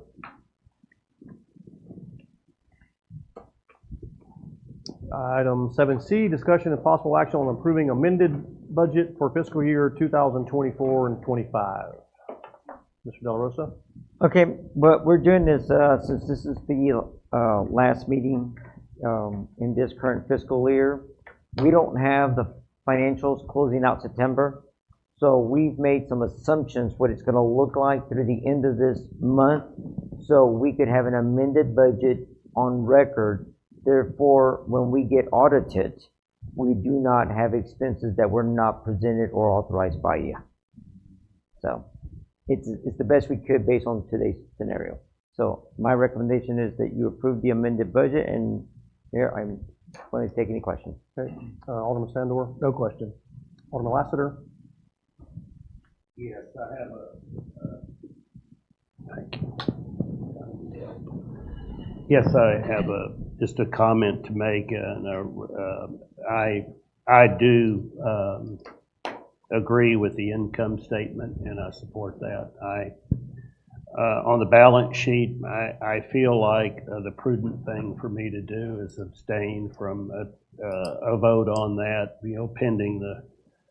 pending the conclusion of wherever our investigation takes us on the balance sheet. If we have any, if I don't know in closing of books for the whole year where we really are at this point, because we have this investigation going on. So I hesitate to approve a balance sheet until I know what the effect of that is. Not that I wouldn't at some point, but I do approve the income statement as presented.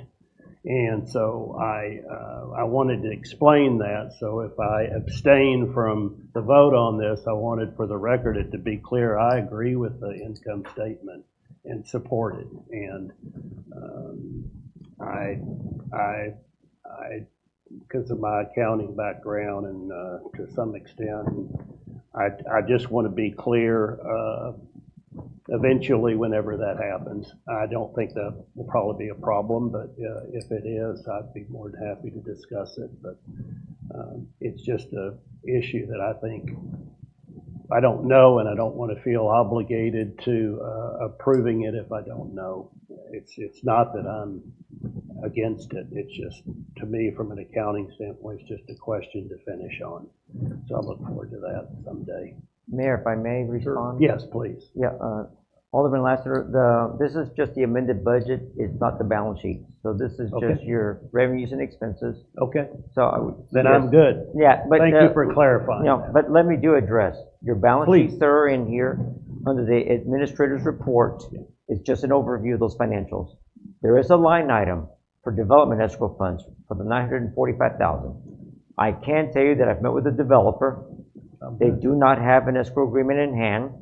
Okay. Not one that's been executed. Whatever investigations are going has nothing to do with this balance sheet number that we have. I think I've made the statement that it is a liability until it is not.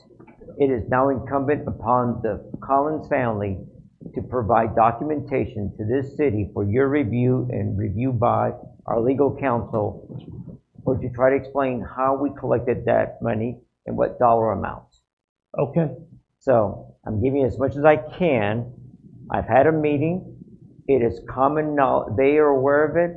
We're aware of it. Okay. So whatever investigations are going on, it has nothing to do with the balance sheet. It is a liability until we resolve it. And I'm not saying that we owe it, and I'm not saying that we do not owe it. What I am saying is that it's on our balance sheet. It is a liability. Okay. But no one's proven anything as to why we have it, and neither has the other party. I really appreciate that. I didn't know that you had come had a meeting to that effect, but thank you. That's a good clarification for me. Thank you. With respect to that, then I will vote approval on the statement. Mayor Pro Tem Hurst. No question. Alderman Dutch. Hey, yeah, just one question. Thanks for all the clarification and taking. I know that this has not been easy for anyone to navigate, and it puts us in a really tight situation, closing a book and trying to approve another budget with this hanging out there. But my question is,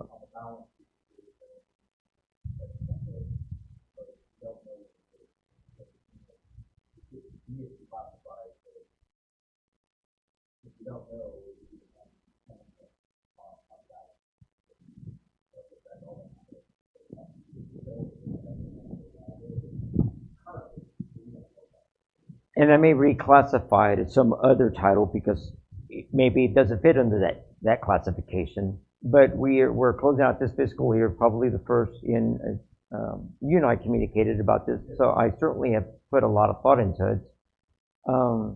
We're certainly looking, we've gotten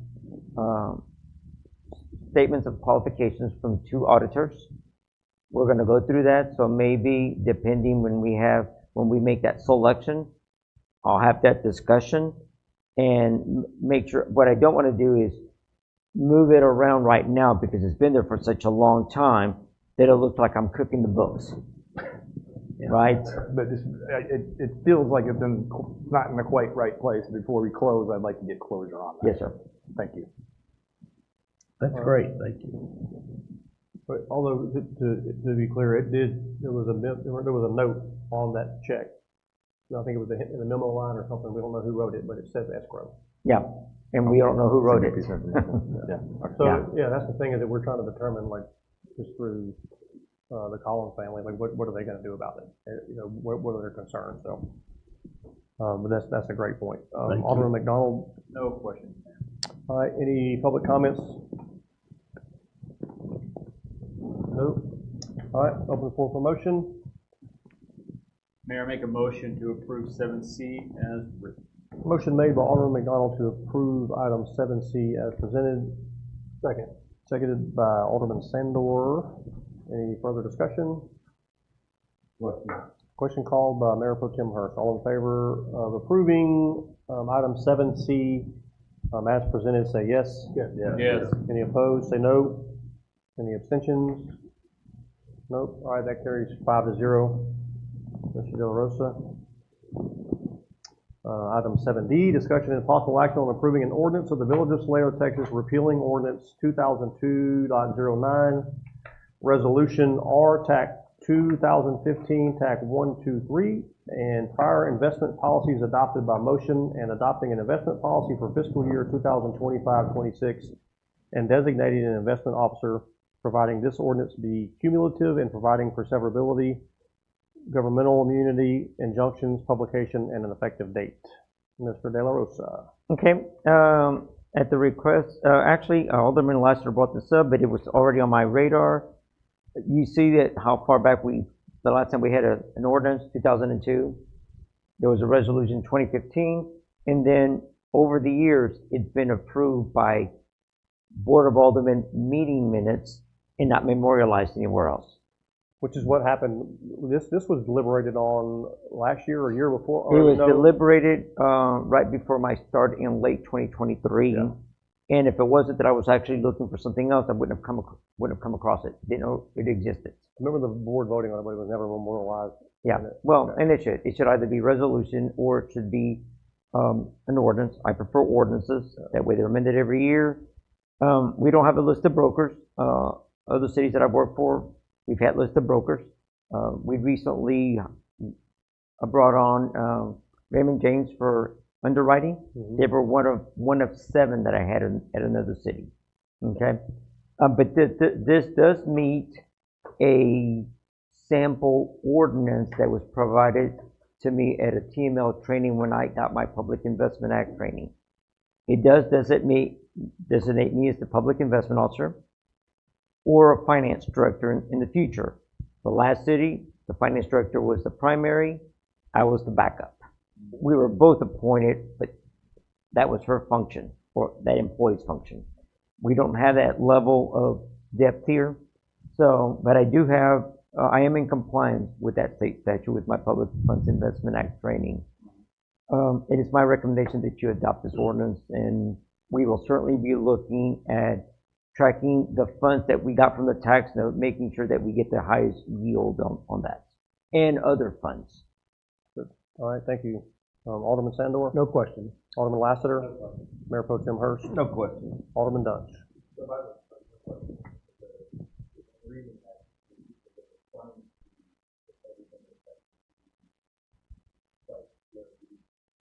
FDIC? Yeah, a lot of times it's not FDIC because it exceeds the dollar amount, so it is collateralized.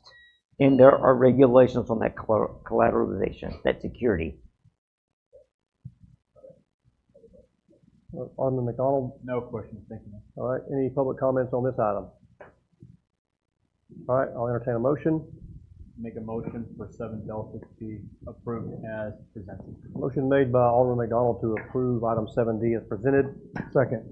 Seconded by Alderman Sandor. Any further discussion? Question. Question called by Mayor Pro Tem Hurst. All in favor of approving item 7D as presented, say yes. Yes. Any opposed, say no. Any abstentions? That carries 5-0. Mr. De La Rosa. 7E, discussion and possible action on approving an interlocal agreement for public improvement district assessment collection between Tax Appraisal District of Bell County, Texas, and the Village of Salado, Texas, regarding the Sanctuary East Public Improvement District. Mr. De La Rosa. Okay, the interlocal agreement was provided to us by Bell County Appraisal District. So this is their form, signed by them already. So everything you see, it came to me as a PDF. It had legal review. It meets the statutory requirements. I confirmed with our bond counsel, Gregory Miller, that the village is responsible for the collection of the assessments levied by that public improvement district. In other words, by Sanctuary East, the Sanctuary East development, which is the residential area. The Bell County Appraisal District doesn't do this at no cost, so they're going to bill us. However, whatever those fees that we incur will be passed on to the Sanctuary East development through the pit. In other words, we collect. So you're going to see this not only here, but when the Mustang Springs pit moves forward, the same thing with collections. I was hoping that they would be responsible for contracting it on their own, collecting their own funds, but that is a burden that they place on the city. Okay. Alderman Sandor? On those, Mr. De La Rosa, the funds that you're talking about, they're reimbursed? No, the Public Improvement District for the Sanctuary East it's a quasi-HOA, so they have assessments at 50 cents per $100 evaluation for 30 years. So a homeowner has the option of paying out the entire assessment on the property, but if not, it is a lien on the property until with interest that's paid out over that 30-year period. So, but that was part of the incentive that was created when the sanctuary started doing the residential development, that there would be the creation of a PID. Early in 2024, probably about spring, that PID was created and assessments levied. So now it's starting to where they're going to start those collections, and there are payments, but somebody's got to pay for those services. Thank you. All right, Alderman Lassiter. No question. Mayor Pro Tem Hurst. No question. Alderman Dunch.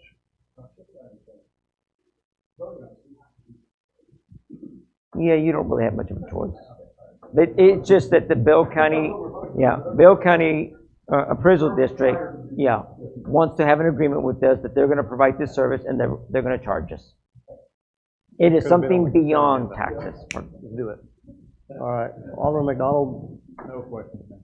All right, any public comments? We'll open the floor. You got something? No. Okay, I'll open the floor for a motion. Are you sure? Okay.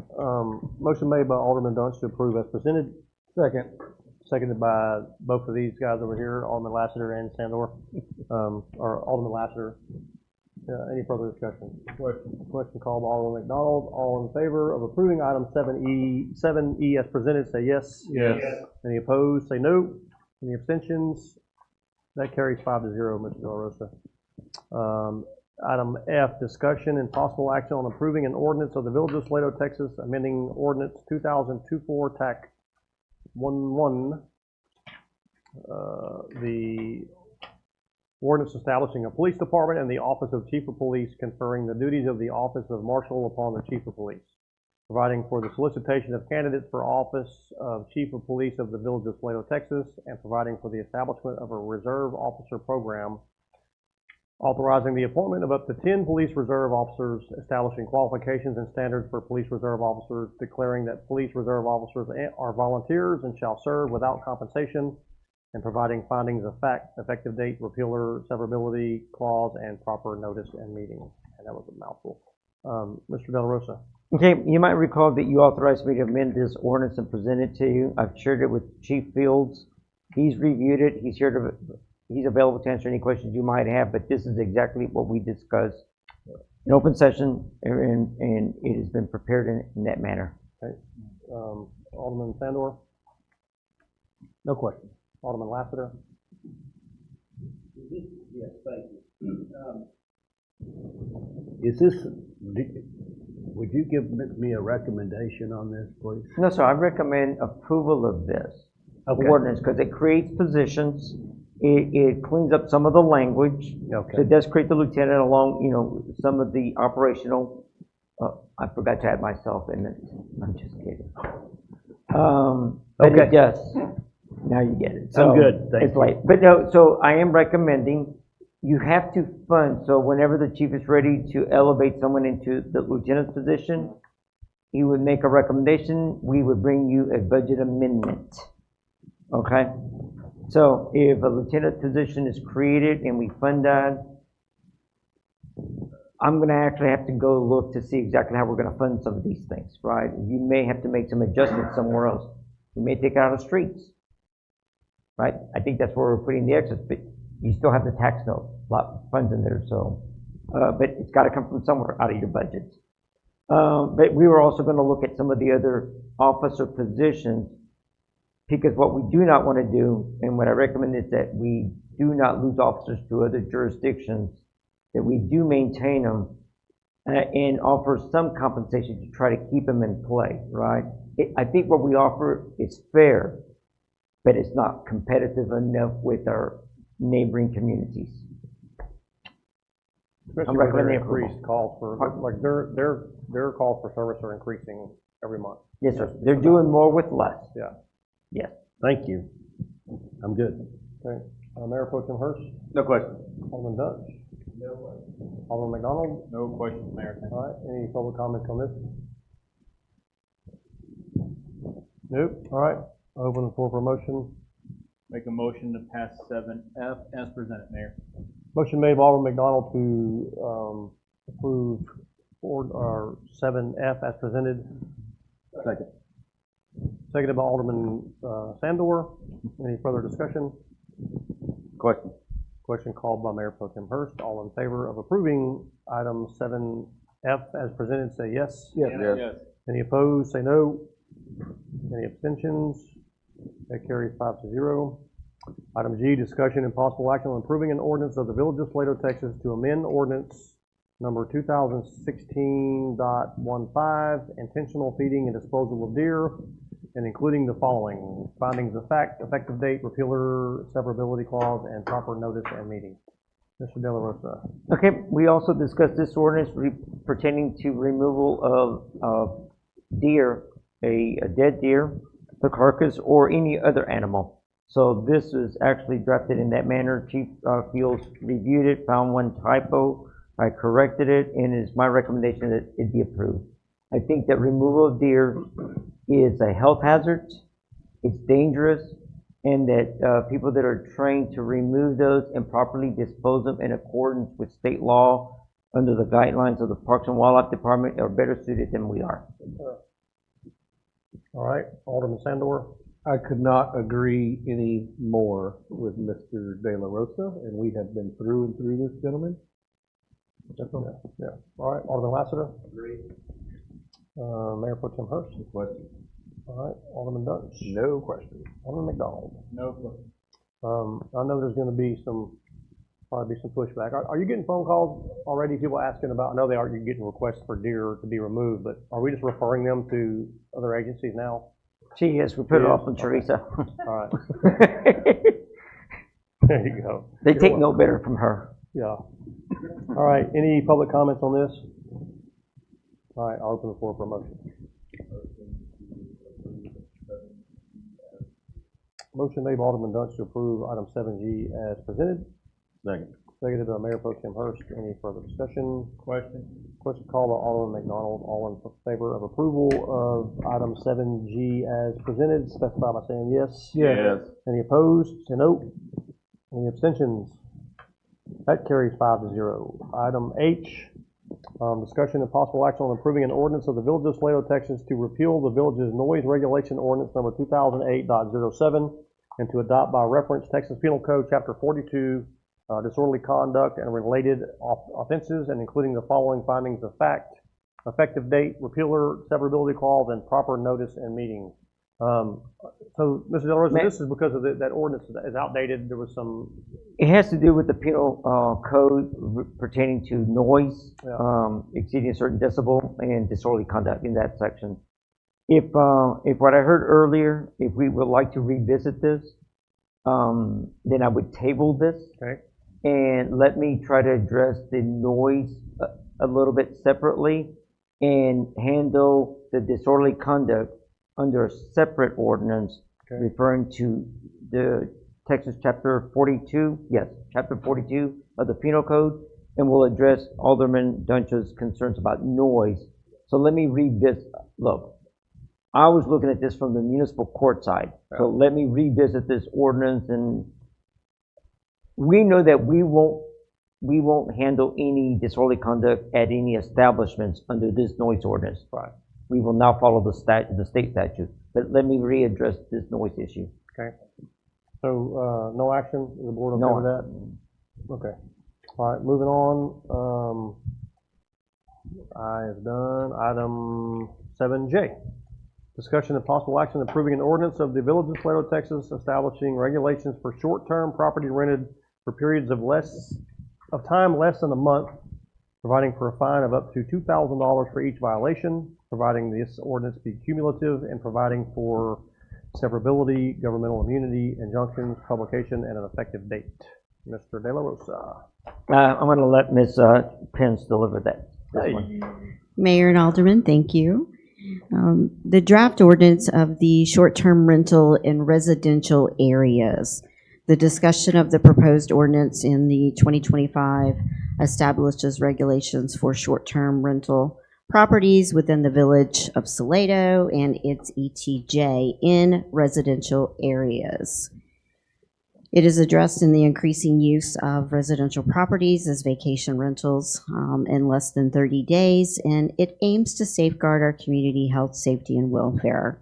Please note that any properties in the historic district are vested in the land use if they've existed in that use before 2003-08, the Historic District Overlay Ordinance, which did take effect on May 5th, 2023. I think that's very important. That question came up, so I wanted to make sure that I highlighted that this evening for you. Key provisions, obviously, is the permit requirements, the application process, inspections and fees, the local responsible party, who is in charge of that if the owners are not there. Insurance, just making sure that that liability insurance is there, especially if the homeowner is not in that home and maybe they're residing somewhere else. Occupancy, what are those numbers? So we want to make sure that we're making sure that not 50 people can stay in your home that you're renting out for, that weekend. And then, of course, noise and trash regulations. We want to make sure that they're following that because, again, the homeowners may not be here. And, of course, we have put in provisions for violations and penalties and then enforcement. I do want to make a note, the publication and effective date, if you were to approve this ordinance this evening, the Texas Local Government Code requires the publication of the caption. We discussed that earlier tonight. It is going to be the same thing for this. So if it was approved, it would be at least 2 weeks before this would come into effect for the Village of Salado. In conclusion, the ordinance really just aims to regulate our short-term rentals to maintain the quality of life in our neighborhoods. That is really the bottom line. I think you all are fully aware that state regulations will not stop or pause a homeowner from turning their residential home into a short-term rental. They have the right to do that. We just want to make sure that we're maintaining that quality of life in the neighborhoods for our citizens. And that is all I have. I know that you have a copy of the ordinance, and we'll be happy to answer any questions that you may have. This also enables us to collect hotel occupancy tax and sales tax. Yes. Okay. Thank you, sir. All right, Alderman Sandover. Mr. De La Rosa, do you have a recommendation for the board? I am recommending approval of this so we can regulate those short-term rentals. I think that there's an opportunity, one, for revenue. It certainly lets us know who's renting our property, so when our police respond, we know that they're registered or so. And then, but I missed the point here. It's getting late. But no, I'm recommending approval of this ordinance. Thank you. Alderman Lassiter, Mayor Pro Tem Hurst, Alderman Dutch. Just a couple questions. One, do you know how many will come down to the house and have it rented out? And do they can collect it at the county level already? So it's my understanding our neighboring communities and the county has been struggling with collecting. So Ms. Whitson and myself, probably at least 6 months ago, was looking at various platforms because we thought we would use the one that the county did for compliance, and we found out that we probably needed to look at a different platform. So we did reach out, and they were gracious enough to tell us with their tools at that time, you have to remember it's been 6 months ago, we had about 25 to 30 short-term rentals that were existing. And we get a call every day here at the office, or somebody walks in that they're either wanting to do a short-term rental here within the village or in the ETJ. And I am grateful that they're at least calling us to check to see if we had any ordinance. And we're honest in telling them no, that we don't have anything existing, but we are being transparent and we are looking at this, so please be prepared for it. And Mayor, if I may, yes. The point I was trying to make is that these short-term rentals are competing with our bed and breakfast, Holiday Inn, the Holiday Inn, days and they pay taxes to a Stagecoach Inn, the lodges, so every one of these, so they should all be treated the same. They should pay, so that was the one point I wanted to make, but also Mayor Henry, Alderman Hurst, and Alderman McDonald attended the TML, the Texas Municipal League Conference a year ago right? And we saw programs that are available, and they weren't, I think they were, Mayor, you might recall, $5,000, $7,000 that we actually... $3,600. $3,600, right?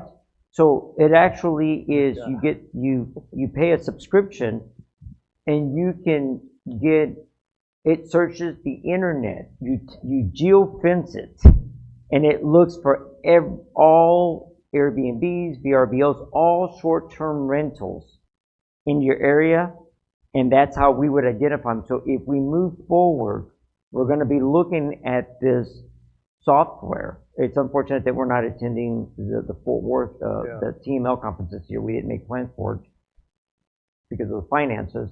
But there is software available that searches the internet that we can track it, send them a notice that they're in the village. They may be out in the ETJ, but we confirm that we are able to collect from properties in our ETJ. And they may not be aware of it. We send them notice, and if they do not comply, then we'll start enforcement on them.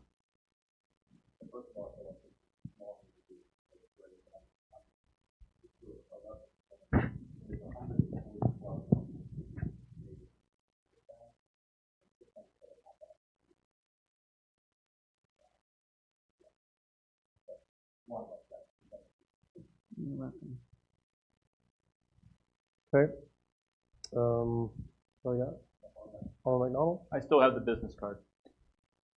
No question. Thank you, Ms. Doe. Thank you, Mayor. Thank you, ma'am. All right, thank you. Any public comments on this? All right, I'll open it up to motion. Make a motion, Mayor, to approve 7J as presented. Motion made by Alderman McDonald to approve item 7J as presented. Seconded by Alderman Dutch. Any further discussion? Question. Question called by Mayor Pro Tem Hurst. All in favor of approving item 7J as presented, say yes. Yes. Any opposed, say no. Any abstentions? That carries 5-0. All right, been a long night. Appreciate you gentlemen, Mr. De La Rosa, Ms. Pence, Teresa, Jacob, thank you for being here. Mayor. What? Well, we got to go into the DBA stuff. Yeah. Yeah, so anyway, 10:24, we're going to adjourn the Board of Aldermen meeting and enter into the zoning Board of Adjustment at 10:24. I thought we were done. I would. All right. This is the call to order of the Zoning Board of Adjustment meeting at the Salado Municipal Building located at 301 North Stagecoach Road, Salado, Texas, September 18th, 2025 at 10:25. Mr. De La Rosa, please call the roll. Mayor, all members are present. You have a quorum. Thank you, sir. Any citizen communications, public comments on this? All right. Item 2, approval of the minutes of August 21st, 2025 Zoning Board of Adjustment meeting. That's in this packet here. Mr. Del Rosa, you have anything to add to that? No, Ms. Pence may. No. Anything to add to the minutes from the last meeting? Okay. All right. Alderman Sandor, any questions? No question. Alderman Lassiter? No.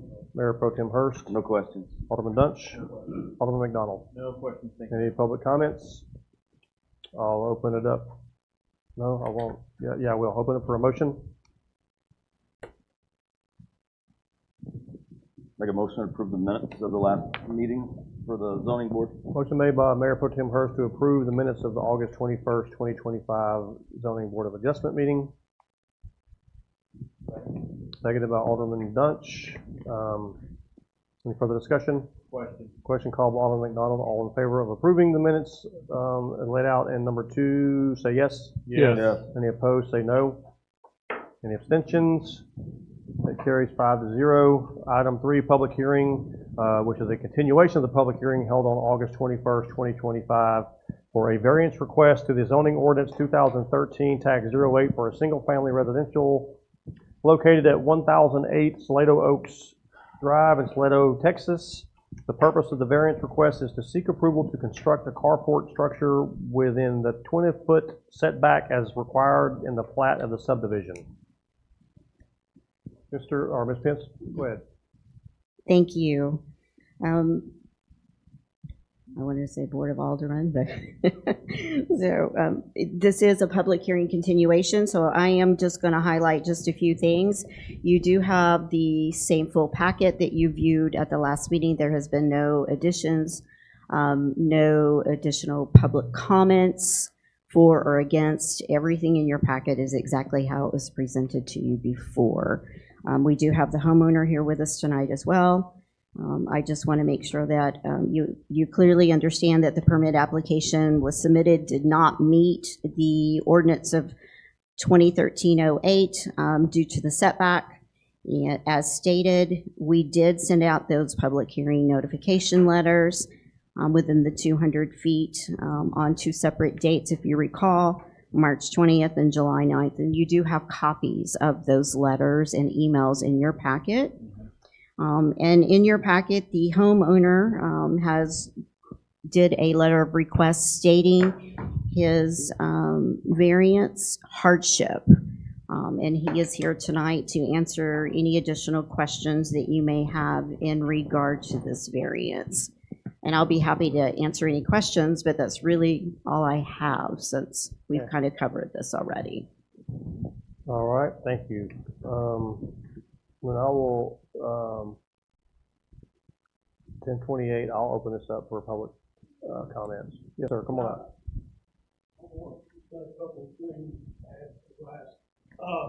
And I didn't find this out till and I don't know if it makes a difference, but our deed restrictions on ours is 15 from the street, 10 from the side, 10 from the back, side, and 10 from the back. And there is one detached garage. Now, it is a full 2-car garage, but it is detached. So I just want to put that out there. But our deed restrictions do say 15 from the street, 10 from each side, and 10 from the back. And I didn't even, excuse me, dry. Didn't find this out till like even last week. So I don't know if that makes a difference or not, but that is on our deed restrictions. Ours is, yeah, it's 20. Yeah, 20. 15. I was asking for 15. So deed restrictions say 15. Mayor? But it's our ordinances that say 20. Yeah, Chairman? Yeah. Let me try to address this. The plat, it's a 50-foot right-of-way. The roadway, county standards are 18 feet, cities are usually 20. So I'm gonna give the benefit of the doubt that it's a 20. Right? So the deed restrictions have no bearing on your ordinances. The deed restrictions is 15 feet, and he's talking about a setback, I believe, because same thing I've got on my deed restrictions. Right. That is from the property line, not from the street. The pavement edge, so if the road is 20 feet wide, the pavement edge is 10 feet. You have a 50-foot right-of-way. That means your right-of-way still goes 15 feet into the property. You're right, it does say front boundary. Prior to the setback, the building setback. Yeah. It does say front boundary. Yeah. So his property line is approximately 25 feet from center line. That means it is 15 feet behind the pavement edge because there is no curb. Right. And then the building setback is what beyond that? It's 15 feet from that. Right. So he would be technically 30 feet from the front. So if you look, you can approve a setback 5 feet because that's our ordinance. He would be in violation of this HOA deed restrictions. That's a civil matter, and that's not even for us. Okay? We don't have an HOA. Yeah. Well, if it's on your deed restrictions, there probably was at one time because that's why you adopt covenants, conditions, and restrictions, CCRs. Sometimes they're created, then they go defunct, and nobody's there to enforce them. That means that neighbors would have to sue each other because you've now compromised the integrity of the deed restrictions for the subdivision. So, and I know I worked for 2 years managing a master plan community of 6 villages, 70,000 people with, over 20,000 homes for a better part of 2 years. So, so it is. So the closest that it can be without being on your right of way, and I would need to see a survey, is 15 feet back, and that is the property line from the pavement edge, or 25 feet of center. It's a 50-foot right of way. If it's evenly divided, it's 25 feet either side of center line. 25 feet and then. Yeah, and that is the plat that was recorded. So I pulled the plat and looked at it. Right. So it's not from the roadway, it's from the property. So if his deed restriction says that he's 15 feet from his property line, that means he is approximately 30 feet from the roadway edge.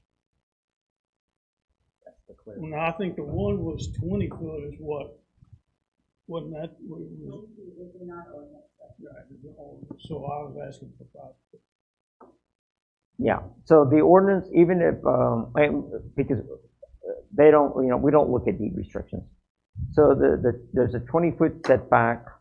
I don't recall what's in the plan, but that is, even if it was, say that it was 10 feet when the subdivision was platted, when you do a zoning ordinance, you give public notice to everyone, and you establish that new line, right? In other words, that building, that the residence, the garage that's there that's attached, is vested at that time, but any future buildings that are constructed after you adopt an ordinance with a setback, which is 20 feet right. per single SF7, I think that's what that district is, single family, is done through public hearings, adoption of an ordinance, and it is a zoning matter, which is why it is now before you as a ZBA matter. Now, you can do it, as long as there's no encroachment in the right-of-way, done by survey, we would have to see that, and then anything beyond that, that is for you to determine, but the requirements under the state statutes for a zoning variance is you have to prove that this hardship, if it exists, was it created by homeowner or by a rule, right? So based on the request and why it's appealed to you, because once we get a request, we look to see whether it meets those hardships. We see trees, we see other areas that this carport could have been constructed on that would take it further away from the roadway edge and where it could be situated. So sometimes if I get asked by elected officials, I'll share that information exactly what those hardship requirements are, because the statute is very clear. For example, if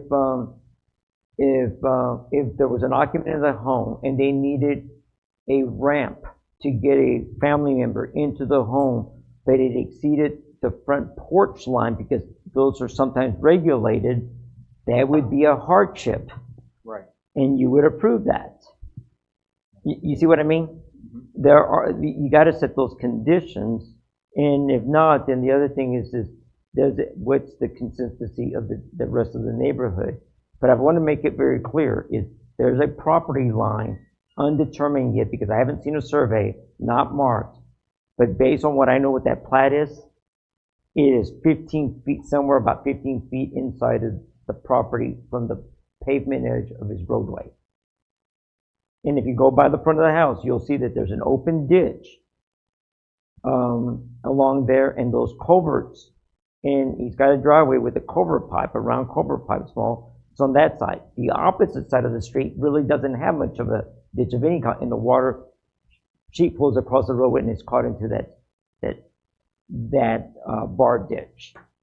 So as you move forward in the future, if you make drainage improvements, you do not want anything encroaching on your right of way, because if not, it makes it difficult for us to get in there and improve those drainage requirements. Plus, there is a telephone box on the east side between this gentleman's home and his property next door. So I can pretty much tell you that that box would be in our right of way, because I did not see an easement at that time. Right. Okay. All right, anything else? No, sir, that's it. Sir, anything else from you? Okay, thank you. Any public comments? Unless somebody's got any questions. Yeah, Alderman Sandor, you have any questions? I do. First of all, thank you for this application. It was well thought out and professional, so I appreciate that. Mr. De La Rosa, probably because I usually start at 4 a.m. as I did this morning, I don't have a lot left in the tank. So you ran a lot of very simple math back and forth, and I did not keep up with it. So I'm going to ask some questions about it. When I read this, I think I am reading that there is an opportunity to build this structure other than where the applicant is requesting for a variance to build it currently. Is that? Yes, sir, that's the way I see it. I recognize that it would require the removal of maybe a tree, or there would be some other things that the applicant, sir? A lot of trees. And to the math, my last question is, what is the ask? Is it still what we're reading? And what the ask from the drawings, there are two drawings. They're 13 or 15 feet from pavement edge to build a carport. Okay, but it is being measured from the pavement edge. That means, say that it's 15 feet, he would be building a carport right up to the property line. In other words, but on his lot there is a 15-foot building setback. Is that correct? Yes. I understand. Yeah. I don't give a care about where the edge of the road is. It doesn't matter to me as a builder developer. So, so he's asking for an encroachment across the entire building setback for this structure. Is that accurate? That's correct. That's my last question. Thank you. Alderman Lassiter, Mayor Pro Tem Hurst. No question. Alderman Dunn.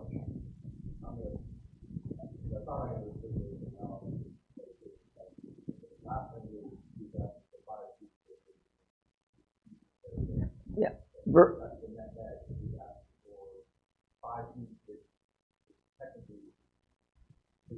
Alderman, yeah, he was asking verbally in the last meeting.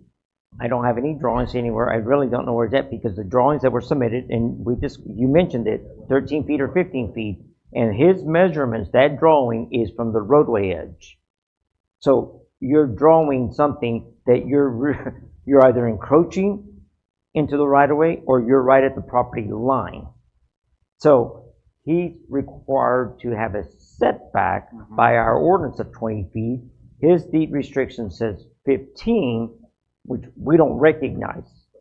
So, but it cannot be so close to our right of way. You need some setback, and we need to be able to work within our right of ways, and utility companies need to be able to get into those right of ways. All right, Alderman McDonald. No questions, Mayor. Thank you. Thank you. Anybody else out there? No? Okay. Thank you, Mr. Jackson. All right. Then if there's nothing else, I will open the floor for a motion.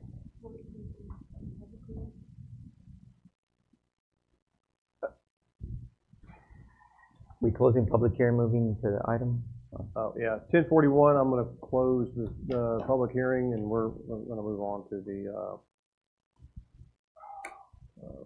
discussion phase.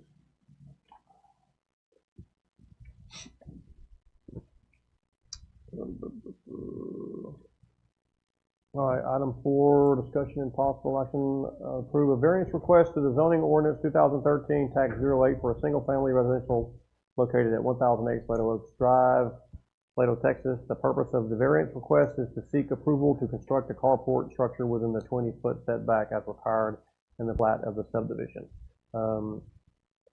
Alderman Sandor, do you have any questions other than what you asked for Mr. Jackson? No, sir. Alderman Lassiter? No. Mayor Pro Tem Hers? No, sir. Alderman Dunch? Alderman McDonald? No, Mayor. Anything else to add, Mr. De La Rosa or Ms. Pence? No, sir. No? All right. We'll open it up to a motion.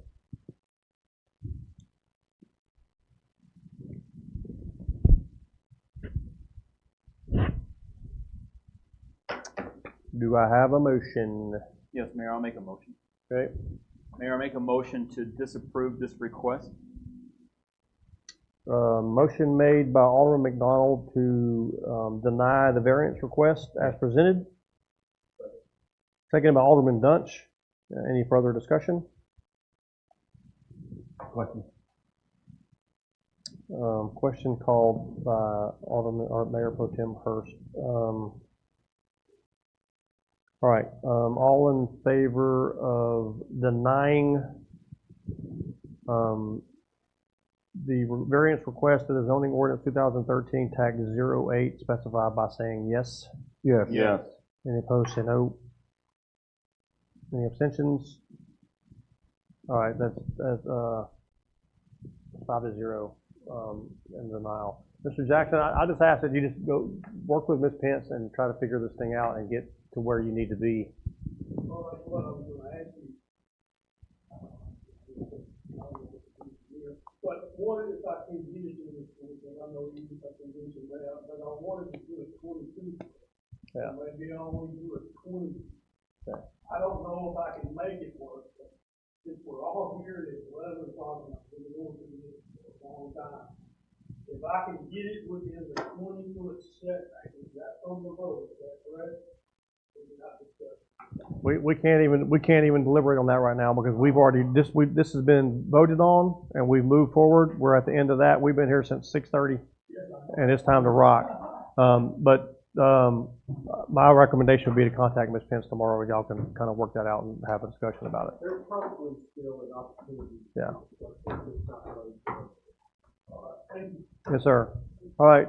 Next item on the agenda is adjournment. Move to adjourn. 10:44. So moved.